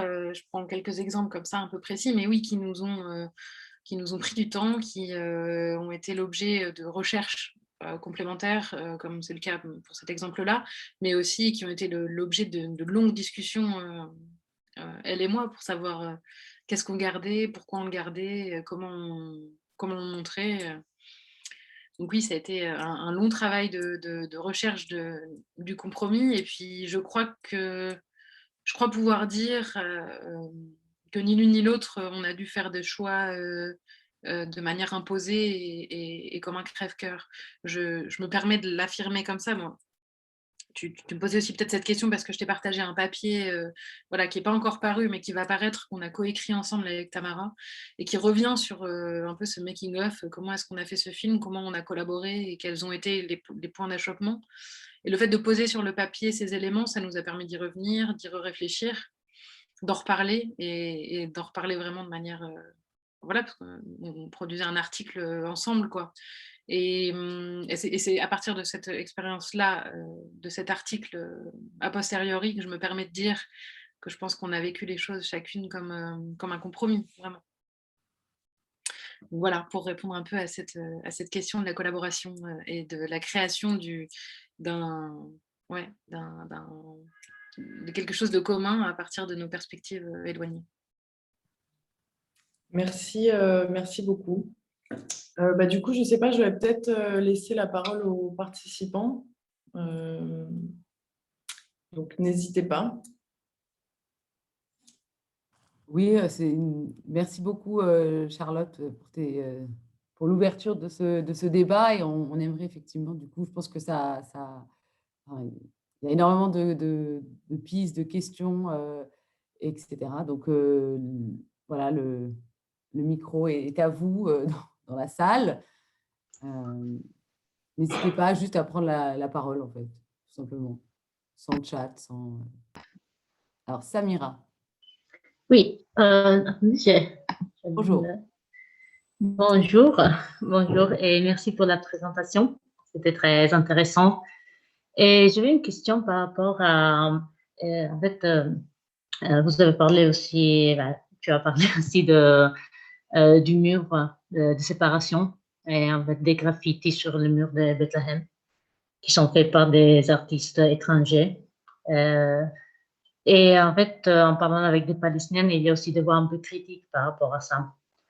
Je voulais savoir si tu as eu l'occasion un peu de rentrer dans ce débat et en fait aussi par rapport au tour touristique, en fait toute la question du tourisme que les graffitis peuvent déclencher dans les champs, qui est une question aussi politique. Ici, si tu peux, on peut toucher cette question. Merci. Merci beaucoup pour cette question. Oui, en effet, ça c'est un peu l'inévitable que de réfléchir à ça, d'être confronté en tout cas, d'entendre des éléments là-dessus quand on est sur le terrain et qu'on s'intéresse au graffiti. Moi, j'avais commencé mes recherches lorsque j'étais en master et j'avais travaillé sur le mur de séparation justement à ce moment-là. Et oui, en effet, il y a beaucoup de voix critiques. Il y a des voix, au-delà de critiques, je dirais polysémiques, parce qu'en fait, il y a à la fois des personnes qui condamnent très violemment le fait de peindre sur ce mur parce qu'il y aurait une volonté potentielle d'embellir ce qui ne devrait pas l'être. Parce que l'embellir, c'est en quelque sorte aussi l'accepter. Après, il y a aussi des personnes qui vivent très très proches de ce mur, qui peuvent dire qu'en fait, au lieu d'avoir un mur gris en ouvrant leurs fenêtres, elles n'étaient pas complètement contre avoir quelque chose d'un peu embelli finalement. Donc c'est extrêmement polysémique, c'est extrêmement complexe. C'est sûr que, et ça aurait été vraiment quelque chose de super à analyser, peut-être plus en profondeur, il y a un tourisme du graffiti en Palestine qui est développé et qui est un tourisme du graffiti du mur de séparation ou slash de Banksy, quoi. On n'est pas du tout dans un autre type de tourisme. Quand je parle du fait qu'il y a un parcours Antala au centre des déchets pour que les personnes étrangères visitent le camp, on est quand même sur quelque chose de vraiment très anecdotique, quoi. On n'a pas des cars qui s'arrêtent devant des déchets avec les gens qui descendent et puis qui vont visiter le camp, quoi. Alors que c'est ce qu'on peut observer très nettement juste après le checkpoint 300, le long du mur de séparation, où on a aussi la création de cet hôtel, le Banksia Hotel, qui a vraiment aussi participé à devenir vraiment un point incontournable et puis vraiment polarisateur de tous les flux touristiques qui s'arrêtent là avant d'aller à la Nativité. C'est vraiment assez clair, le parcours est très dessiné. C'est sûr qu'il y a beaucoup de choses comme ça. Moi, j'ai quand même repéré quelques petits éléments qui font quelques ponts. Il y a quelques artistes ou quelques peintres que j'ai rencontrés au sein des camps qui ont parfois peint sur le mur de séparation pour exprimer certaines choses. Je pense notamment à une fresque qui avait été faite justement un peu après 2015, où on parlait de ces intifadas des couteaux telles qu'elles étaient relayées dans les médias, et où il y avait des fresques qui justement parlaient de ça sur le mur de séparation à Bethléem. On trouve aussi à l'inverse quelques artistes internationaux qui ne se contentent pas de peindre uniquement sur le mur de séparation, mais qui vont peindre aussi un peu plus loin. Je pense par exemple à Seth, qui est un artiste français qui peint beaucoup. C'est un petit personnage souvent avec un pull à rayures et qui n'a pas de visage. À Belleville, il y a énormément de ces peintures, donc je pense que pour vous, enfin, qui êtes à Paris, c'est quelque chose qui peut être familier. Seth, par exemple, il est venu peindre sur le mur de séparation, mais il a peint aussi dans les camps. Alors, il a peint dans le camp de Haïda, il a peint aussi à Déché, une ou deux fresques. Donc, on trouve quelques exceptions comme ça, mais c'est vrai que sinon, voilà, on a quand même vraiment majoritairement un type de graffiti sur le mur de séparation qui est le fait voilà, d'artistes internationaux. Et puis, ça draine tout un tourisme qui est perçu de manière, encore une fois, polysémique. Il y a à la fois ce rejet d'un tourisme de l'horreur ou d'un tourisme noir, comme on dit plus politiquement correctement. Et puis en même temps, il y a aussi tout un tas de gens qui vivent de ce tourisme-là, dans un espace où parfois, voilà, on recherche aussi des activités. Donc c'est hyper ambigu ce rapport-là, ça c'est sûr. Merci Voilà, beaucoup. j'espère que j'ai répondu à votre question. Est-ce qu'il y a d'autres questions?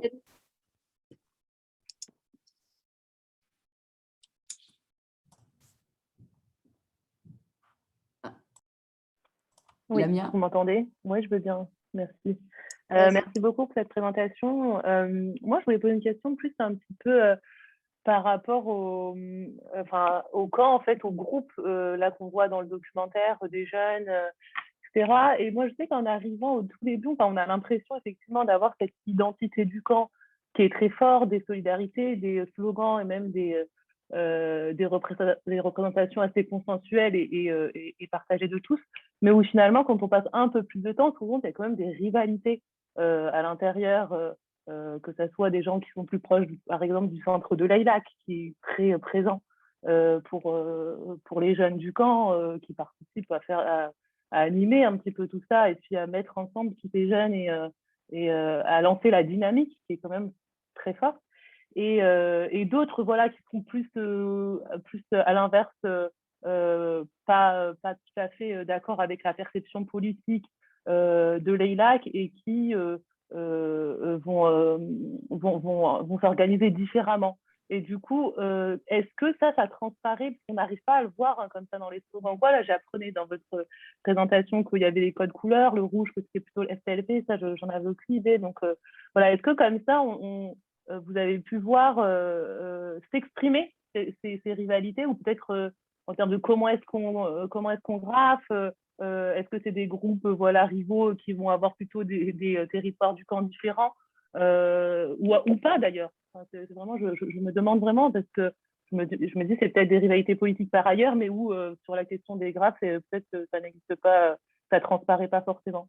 Donc voilà, merci. Je vous remercie beaucoup pour cette question. C'est une question qui est très intéressante. C'est aussi moi, quelque part, un horizon d'attente que j'avais parce que c'est Voilà, je viens de cette partie de l'Europe où il y a des groupes de graffeurs qui voilà, revendiquent des quartiers, et puis on est justement aussi dans cette perspective-là et dans cette dynamique-là. Donc, c'était quelque chose que je recherchais auquel je m'attendais. Maintenant, je ne peux pas réellement dire que c'est quelque chose que j'ai véritablement rencontré.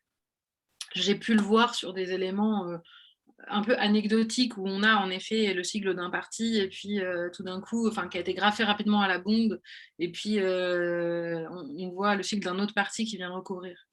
Ça arrive, oui, bien sûr. Mais il faudrait, je pense peut-être pour se rendre compte de ça, faire une analyse plus précise et plus détaillée des slogans. Parce que moi, j'ai travaillé vraiment sur les éléments figuratifs.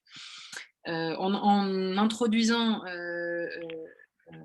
des éléments écrits pour une portion du corpus sur lequel j'ai travaillé, lorsque les éléments écrits faisaient partie de l'élément figuratif, que moi j'analysais pour comprendre quand même le contexte, voilà. Mais il y a une pléthore d'autres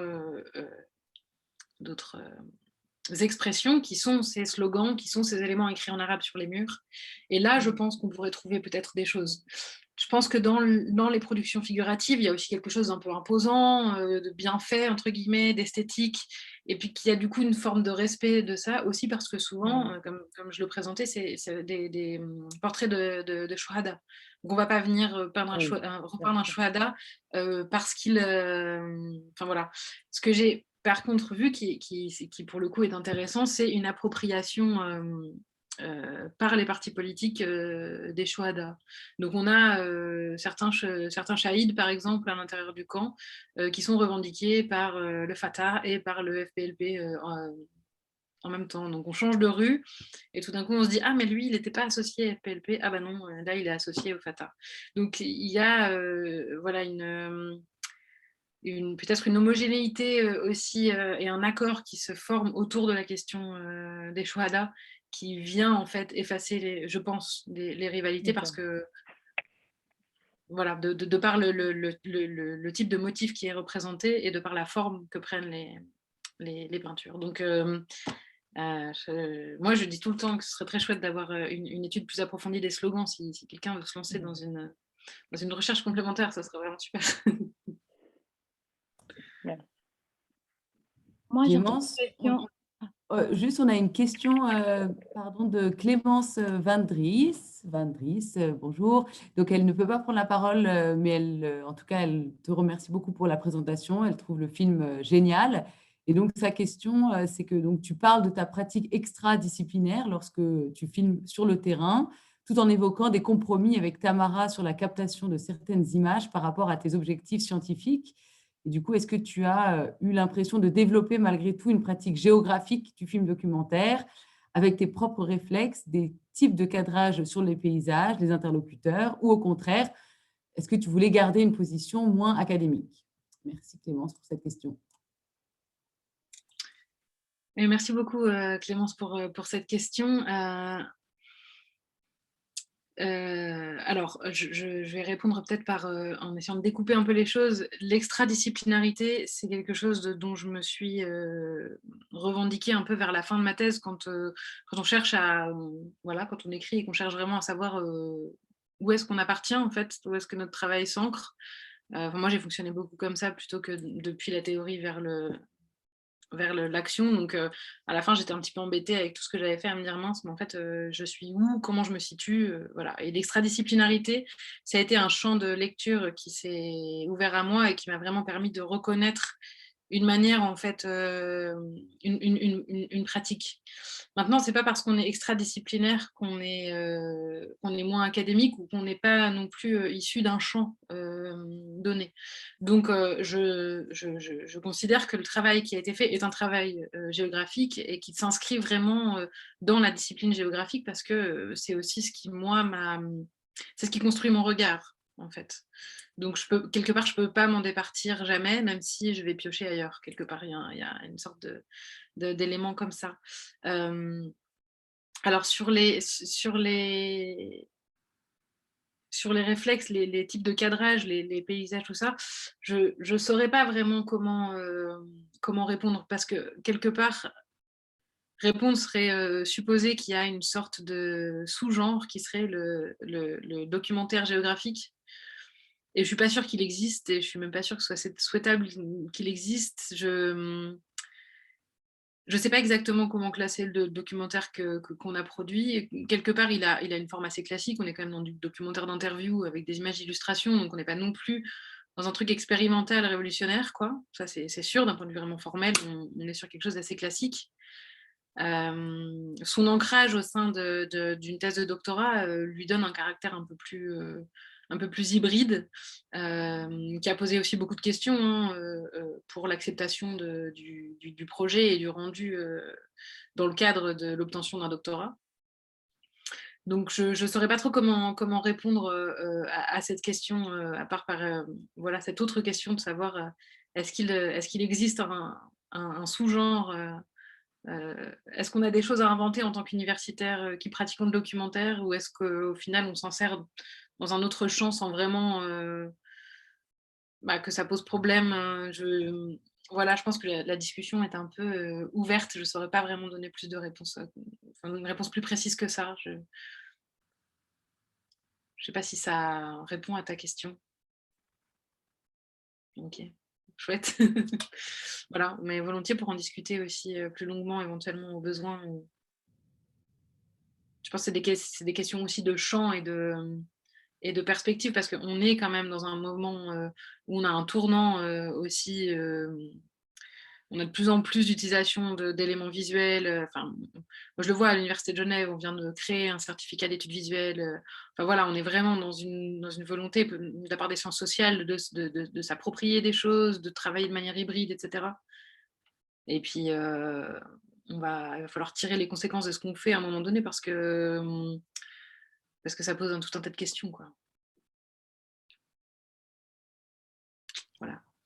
Je crois qu'il y avait une question de Paola Sierra également. Oui, c'était moi, mais je vais essayer de mettre ma vidéo, quand même c'est beaucoup plus sympa de me voir. Et merci beaucoup pour cette documentaire que j'ai beaucoup aimé. Et j'ai plein de questions, parce que mais donc je vais essayer de plus formuler au moins d'une façon cohérente.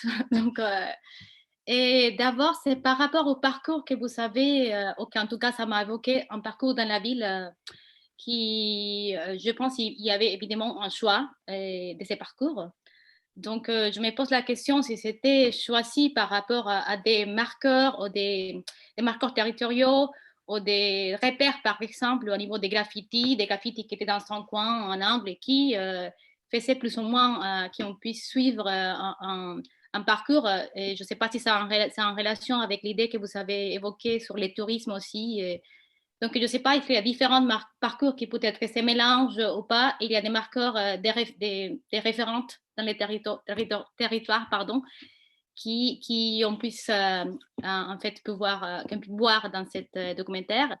Et la deuxième question, c'était par rapport en fait à la réalisation du documentaire en soi. Je me posais la question, au-delà de la place de la femme à cette réalisation, mais en sachant qu'il y avait deux réalisatrices, ou en tout cas que c'était un documentaire qui était fait pour deux femmes, qui abordent des thématiques plus ou moins masculines, que vous avez bien évoqué, que c'est un pratique masculin, donc qui s'est fait en plus la nuit. Donc, comment vous savez arriver à suivre en fait ce processus en étant deux femmes, ou qu'est-ce qui s'est impliqué, quelles stratégies vous avez développées, etc. Et merci beaucoup.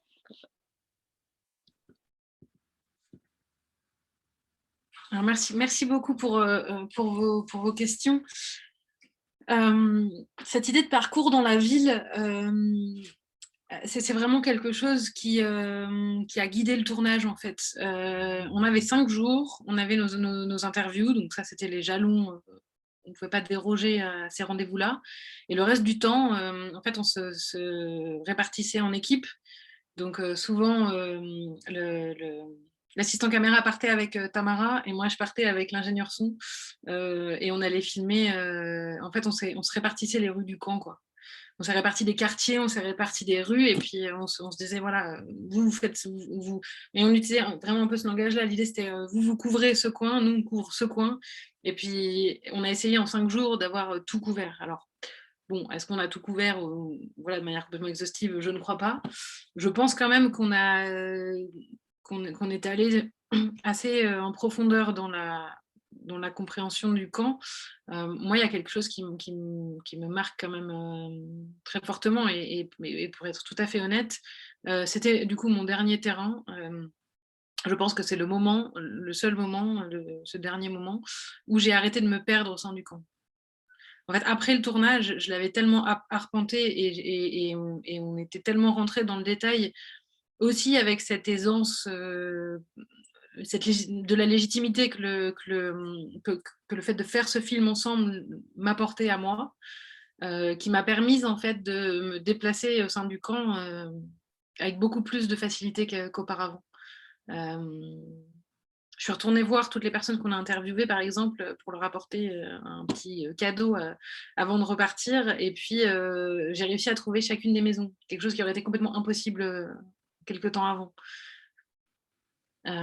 Donc, il y a vraiment enfin, moi, ça m'a vraiment aidé à comprendre l'espace du camp. On a vraiment essayé, voilà, de couvrir le plus possible. Et puis après, ce qu'on a rendu dans le documentaire, ça, c'était des choix de montage, où à un moment donné, on avait aussi besoin d'un plan comme celui-là, etc. Donc, il y a aussi des morceaux du camp qu'on n'a pas montrés, parce qu'en 30 minutes, on n'a pas pu tout montrer.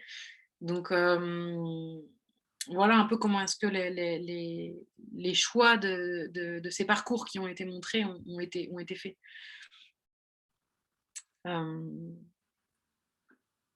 Pour votre deuxième question, ça a été un gros questionnement, l'idée de faire ce film, voilà, en tant que femme, à parler d'une pratique qui est quand même globalement très masculine, enfin, essentiellement. On a rencontré des difficultés. Par exemple, moi, j'aurais souhaité qu'on suive des peintres la nuit, qu'on les filme, peut-être qu'on fasse ça à plusieurs reprises, etc. C'est quelque chose que Tamara ne souhaitait pas faire, parce que voilà, ça a supposé une certaine mise en danger du fait d'être présent dans les rues du camp la nuit. Et du coup, on a choisi de pas faire ça, parce que c'était un choix voilà, qui devait être commun. Et puis, m'ayant exprimé ses réticences, je ne pouvais pas du tout lui demander de le faire avec moi, quoi. Moi, je l'avais fait précédemment, donc avant le tournage, j'avais suivi des graffeurs la nuit. Et du coup, c'est pour ça qu'on a l'utilisation à un moment donné d'un diaporama photo avec des photos de très mauvaise qualité que j'ai prises cette nuit-là. Où on voit en fait leur pratique. Et ça, c'est quelque chose qui pour moi manque, et puis qui m'a un peu déstabilisée. J'aurais aimé qu'on fasse un documentaire où on les voit beaucoup plus peindre. On a eu la chance d'avoir des images qui nous ont été données par des gens qui nous permettent aussi du coup de montrer des peintres en train de peindre. Mais on n'a pas pu en tourner beaucoup, parce qu'en fait, voilà, il y avait cette limitation qui était liée à notre genre. Je pense que si on avait été 2 hommes, peut-être que cette peur, elle aurait été moins grande. Et encore, je ne sais pas en fait. Mais en tout cas, voilà, ça c'est un des éléments qu'on n'a pas fait, et qui, je pense, a quand même à faire avec le fait qu'on soit 2 femmes à faire ce documentaire. Ça donne un exemple un peu précis, quoi, sur des éléments, voilà, des difficultés qu'on a pu rencontrer, quoi, en fait.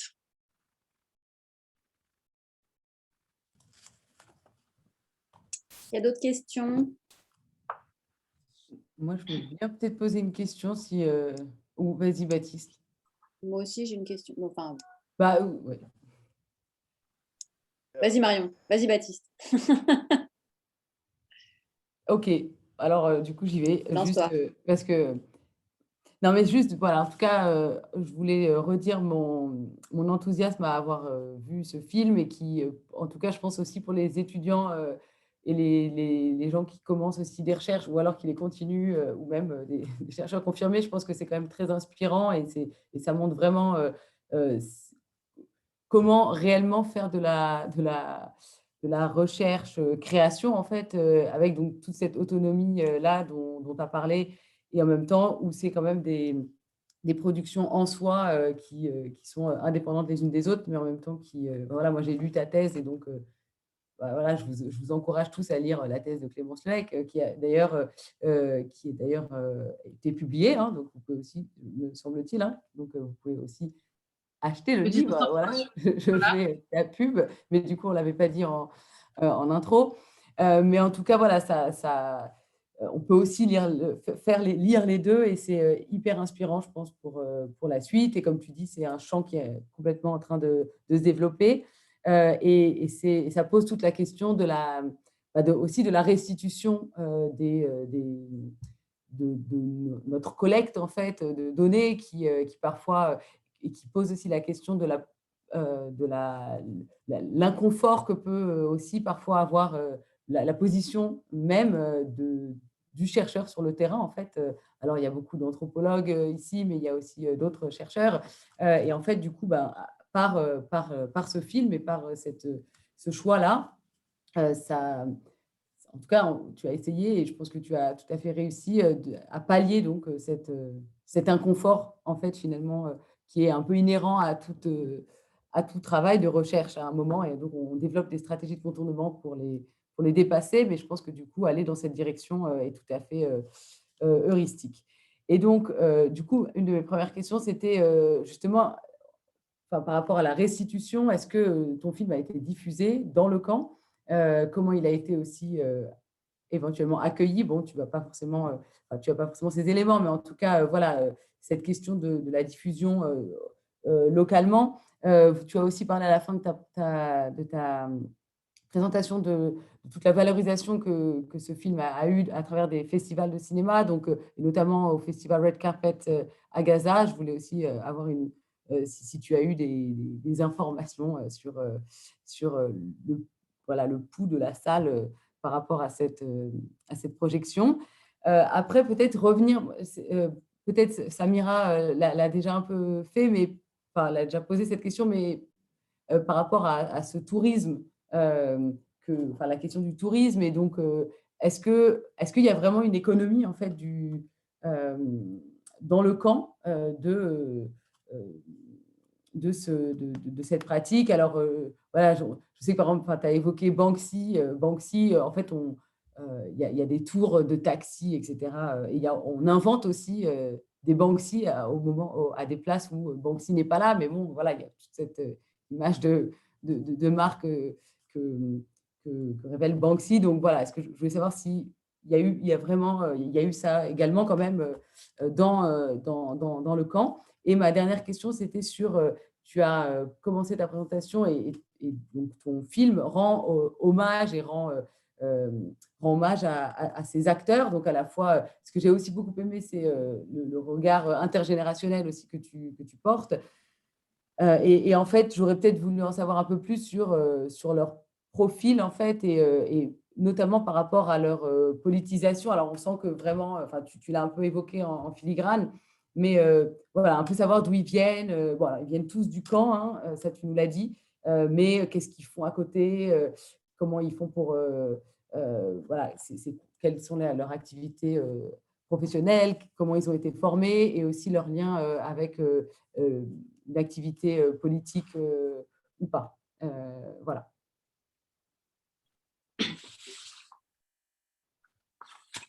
Alors, merci beaucoup pour toutes ces questions. Alors, je vais commencer dans l'ordre. Ta première question concernant la diffusion du film. Alors oui, en fait, on était censé faire une super projection avec un truc en présentiel, dans une vraie salle de cinéma, avec des vrais gens et tout ça. Enfin voilà, bref, c'était prévu au printemps dernier en fait, et du coup ça n'a pas pu se faire, pour arrêter de plaisanter. On a gardé le film dans des cartons en se disant ça va se faire, et puis en fait au bout d'un moment on s'est dit on fait quelque chose quand même. Donc on a organisé une projection en ligne du film. Voilà, donc c'est ce que c'est, on sait ce que ça représente, on sait aussi tout ce qui manque dans ce genre de moments. En tout cas, ça nous a permis quand même de faire un retour aux personnes qui ont participé, en tout cas au film, puisque voilà, tout un tas de gens étaient invités, mais on s'est vraiment surtout soucié que les personnes qui étaient vraiment présentes pour différents moments, mais dans la création de ce film, puissent le visionner à cette occasion. Et on a eu de très chouettes retours de leur part. Après, on n'a eu aucun autre retour, forcément des autres. Enfin, il y a eu un moment de débat après qui avait été organisé, et du coup, voilà, on a pu répondre à quelques questions, mais je veux dire, on ne peut pas se rendre compte des choses quand les événements ont lieu dans ces cadres-là, malheureusement. Donc ça, c'est une déception assez grande, mais qui n'est pas une fin en soi. Moi, j'espère que quand le monde ira mieux, on pourra replanifier cet événement.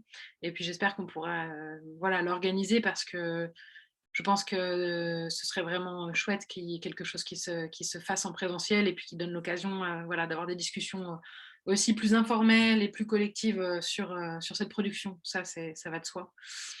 Donc voilà, on attend encore un peu. Ça, c'est pour répondre à ta première question. Pour répondre à la deuxième, la question du tourisme dans le camp.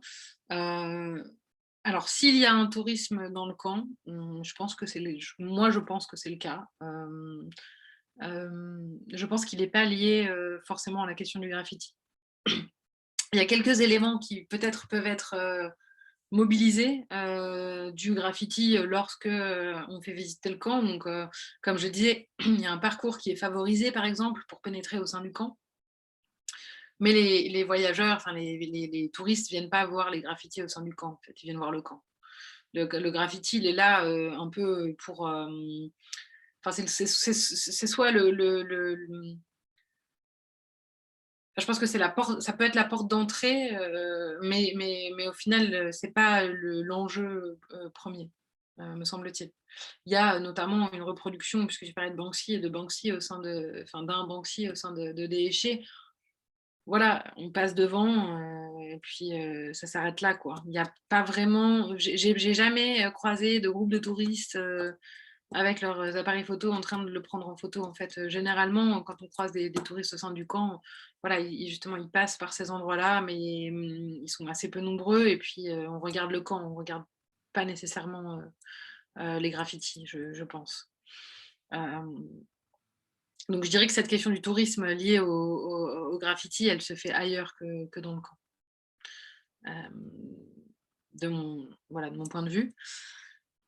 Et puis ensuite, pour ce qui est du profil des graffeurs, leur politisation, voilà. Alors, Déchet, c'est un camp qui est très ancré à gauche, qui a une très forte représentation du FPLP.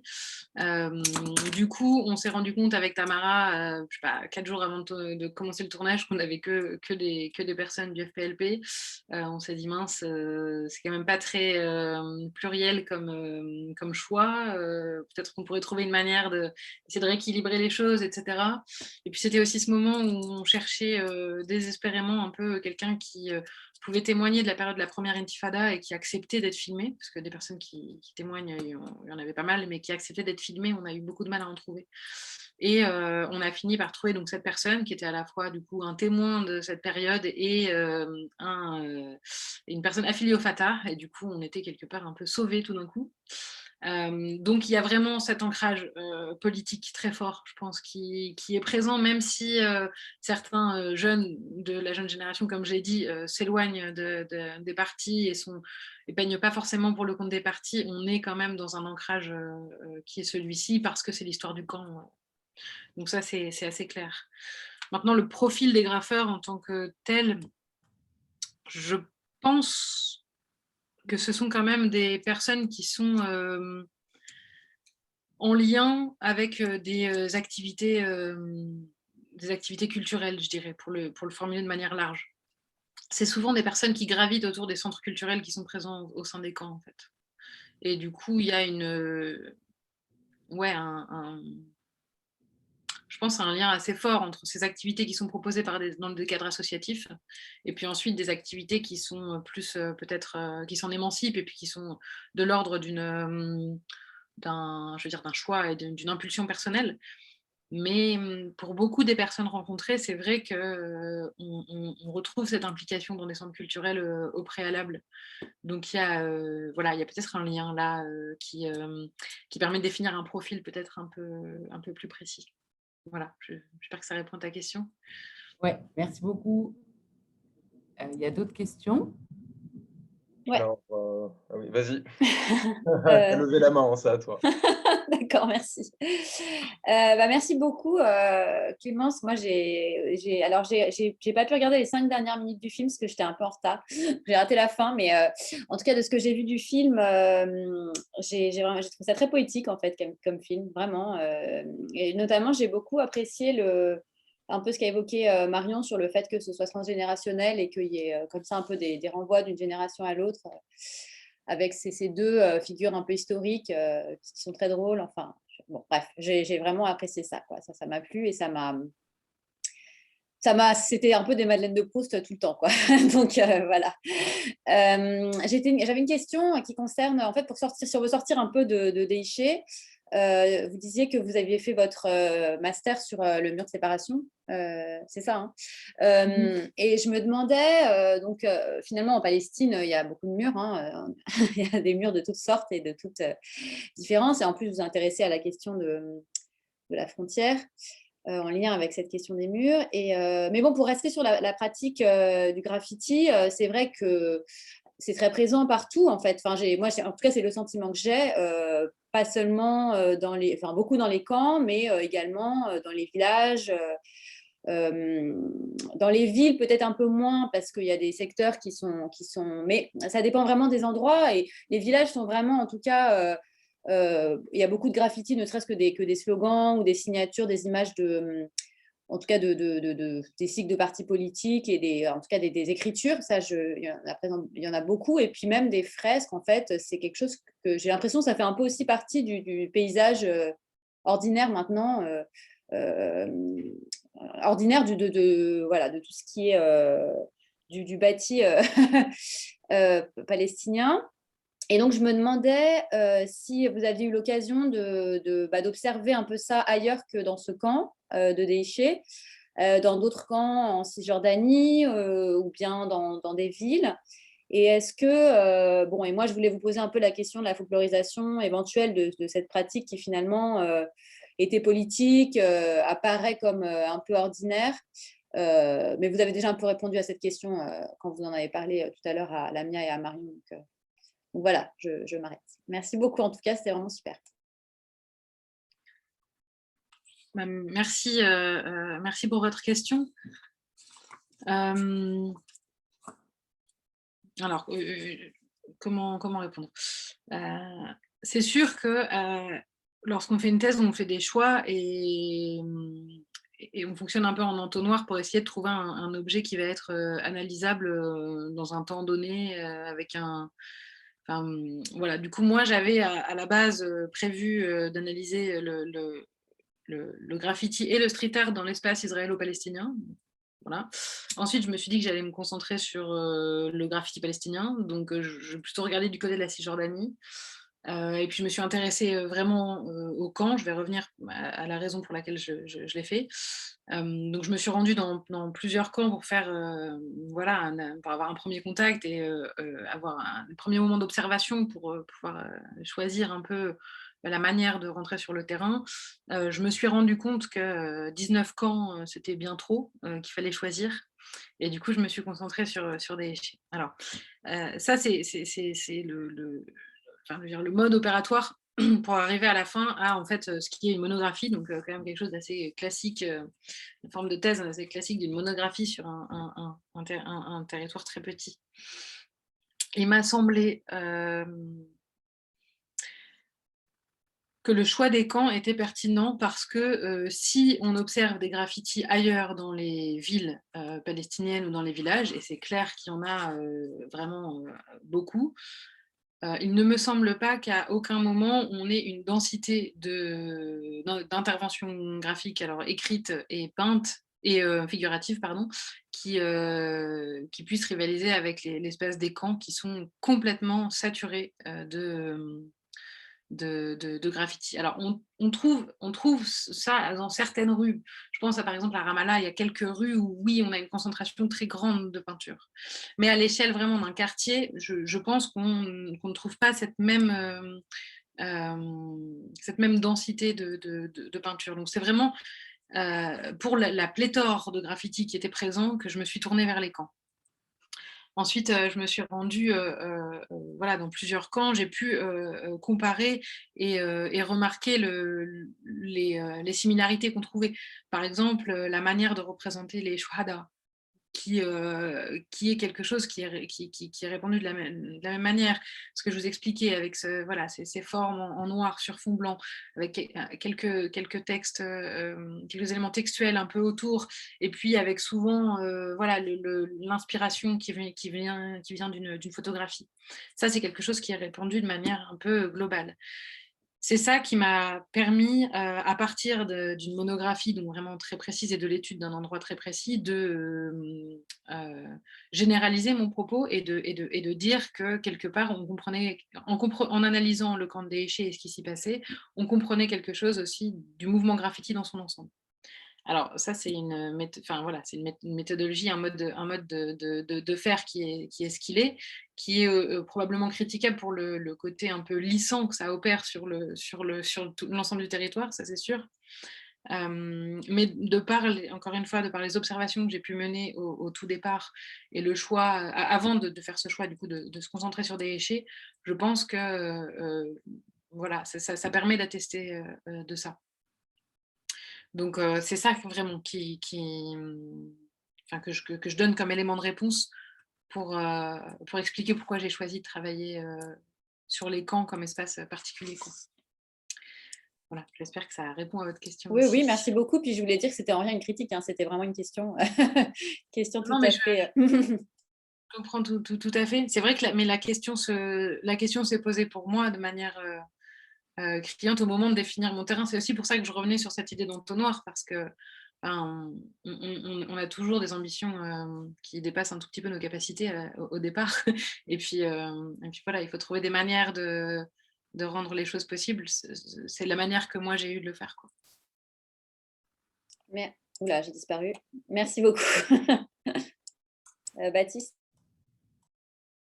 Oui, alors merci beaucoup. Moi, j'ai aussi beaucoup apprécié le film et c'est aussi un peu un côté Madeleine de Proust, hein. Je trouve que c'est aussi très poétique, comme disait Véronique.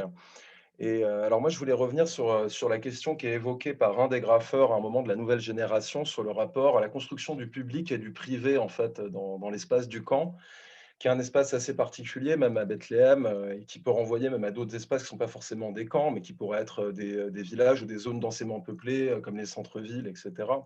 Et pas forcément avec la dimension commerçante des centres-villes. Ce que je voulais dire, c'est que j'ai l'impression qu'il y a comme, il le souligne à un moment, qu'il y a un mélange entre le public et le privé dans le camp, qui fait que c'est un espace qui serait semi-public et semi-privé. Et cette espèce d'indétermination, en fait, elle fait qu'on a ces murs en fait, qui sont peints, c'est aussi les murs des habitants du camp et qui forment en fait un corps collectif, mais qui ne forment pas non plus un espace public, en fait. Et c'était un peu le sens, j'avais l'impression, de ce qu'il voulait dire. Et cette question, en fait, elle est en lien à la manière avec laquelle les Israéliens aussi, et les autorités, l'armée, hein, les groupes militaires interviennent dans le camp, en fait, comme dans un espace, en fait, qui est pas un espace public. Et donc, il y a vraiment une dimension d'intrusion, en fait. Vous parlez donc de la frontière, donc de dépasser les bornes, en fait. Et donc, en fait, ce qui m'intéressait aussi là-dedans, c'était que ces graffitis, ils parlent de répression, ils représentent la répression et ils sont réprimés de la même manière que ce qu'ils représentent en plus, quoi.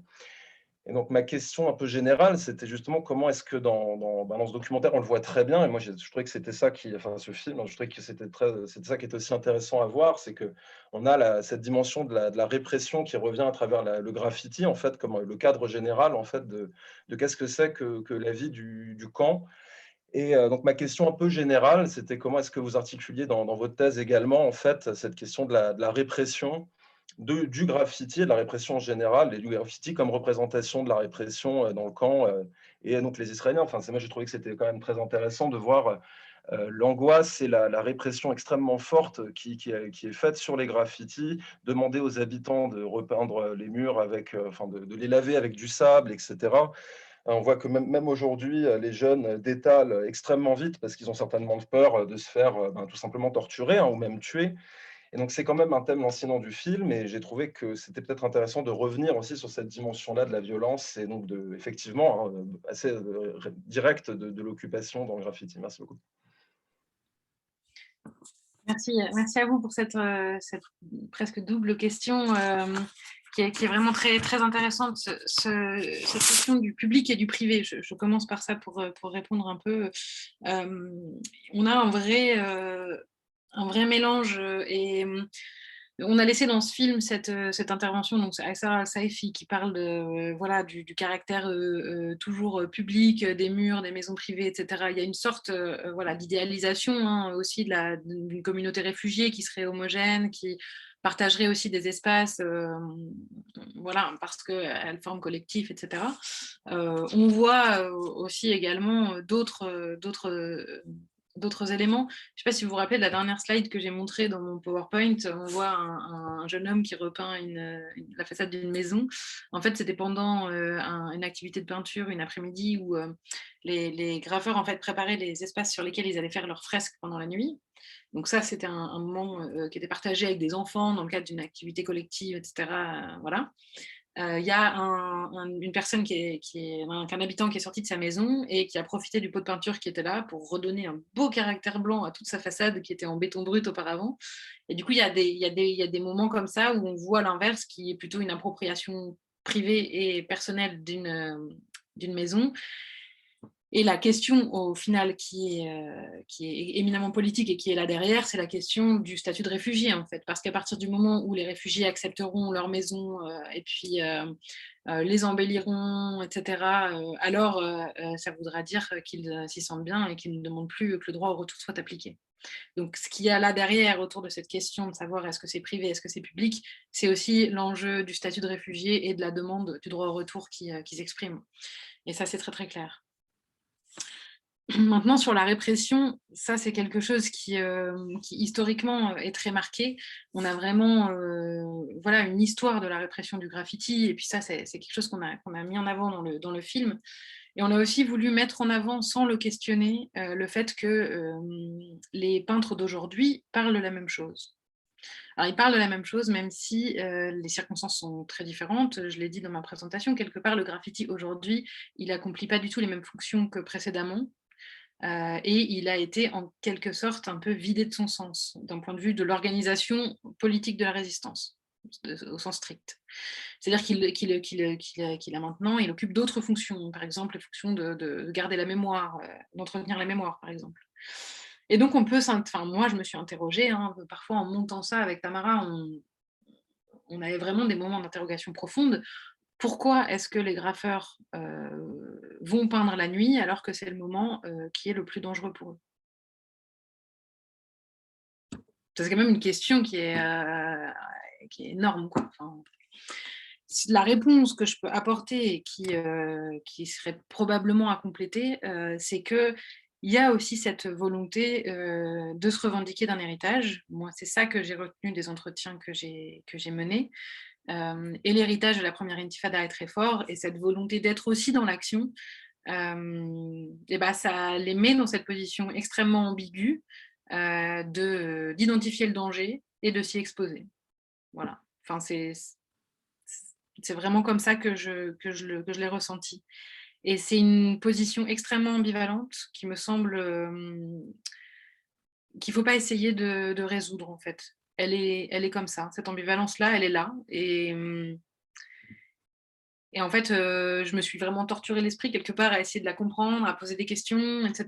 Et puis, en fait, au bout d'un moment, on accepte cette ambivalence. Et puis, je pense qu'elle dit également beaucoup de choses d'elle-même, quoi. Donc, ce rapport à la répression, oui, il est toujours là et il est extrêmement vif et il est extrêmement ambivalent, en fait.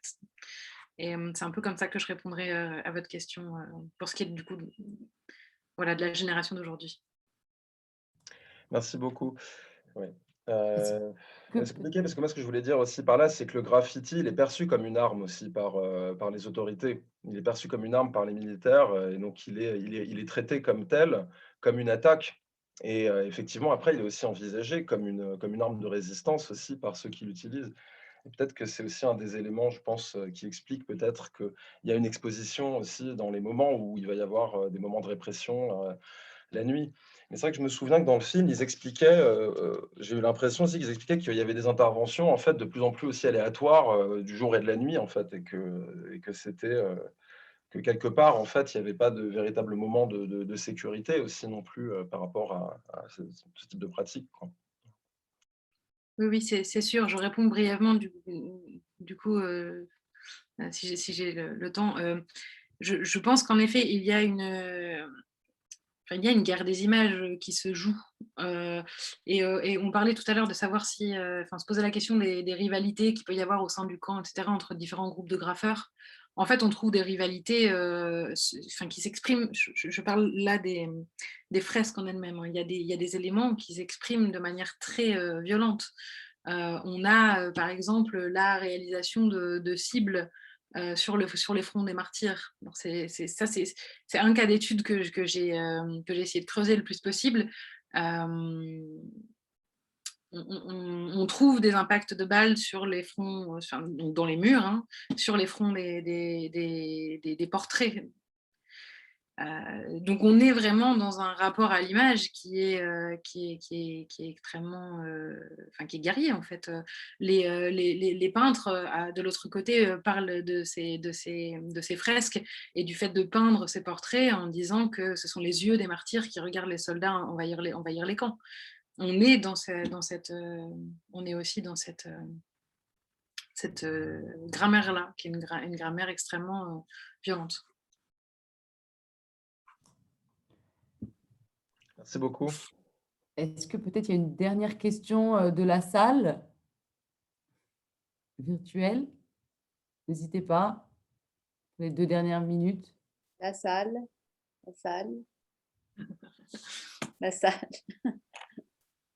Bon.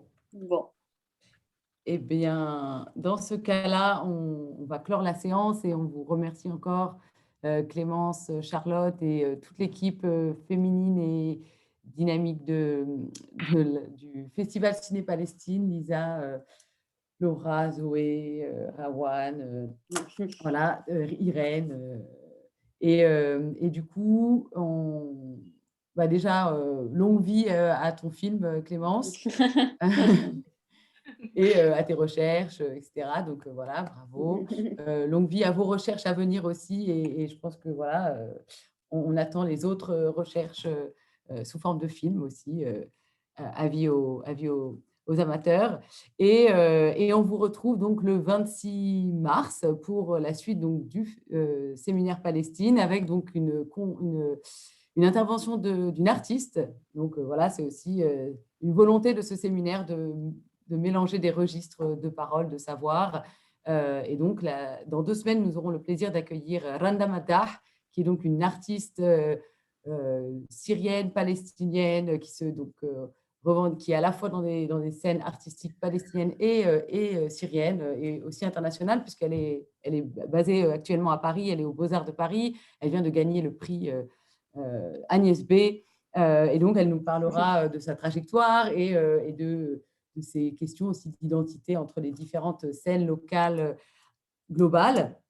Et donc, voilà, on vous attend très nombreux et en forme pour ce séminaire. En tout cas, encore un grand merci et merci à vous parce que voilà, vous avez vu que merci beaucoup. De questions et voilà. Donc, merci à toutes et tous. Merci à toutes et tous. À dans 2 semaines. Au revoir. Au revoir. Juste, Véronique, où est-ce qu'on pourra retrouver cet enregistrement? Alors, comme j'y connais rien, je te dirai. Allez, au revoir. Véronique et oui, on peut rester 2 minutes, ouais. Voilà. Ouais, on va rester 2 minutes. Ouais, Charlotte aussi. Hein. Ouais. Non, et Clémence. Clémence aussi. Oui. Alors, Véronique, juste pour la vidéo, moi, si tu veux, je peux l'uploader sur le YouTube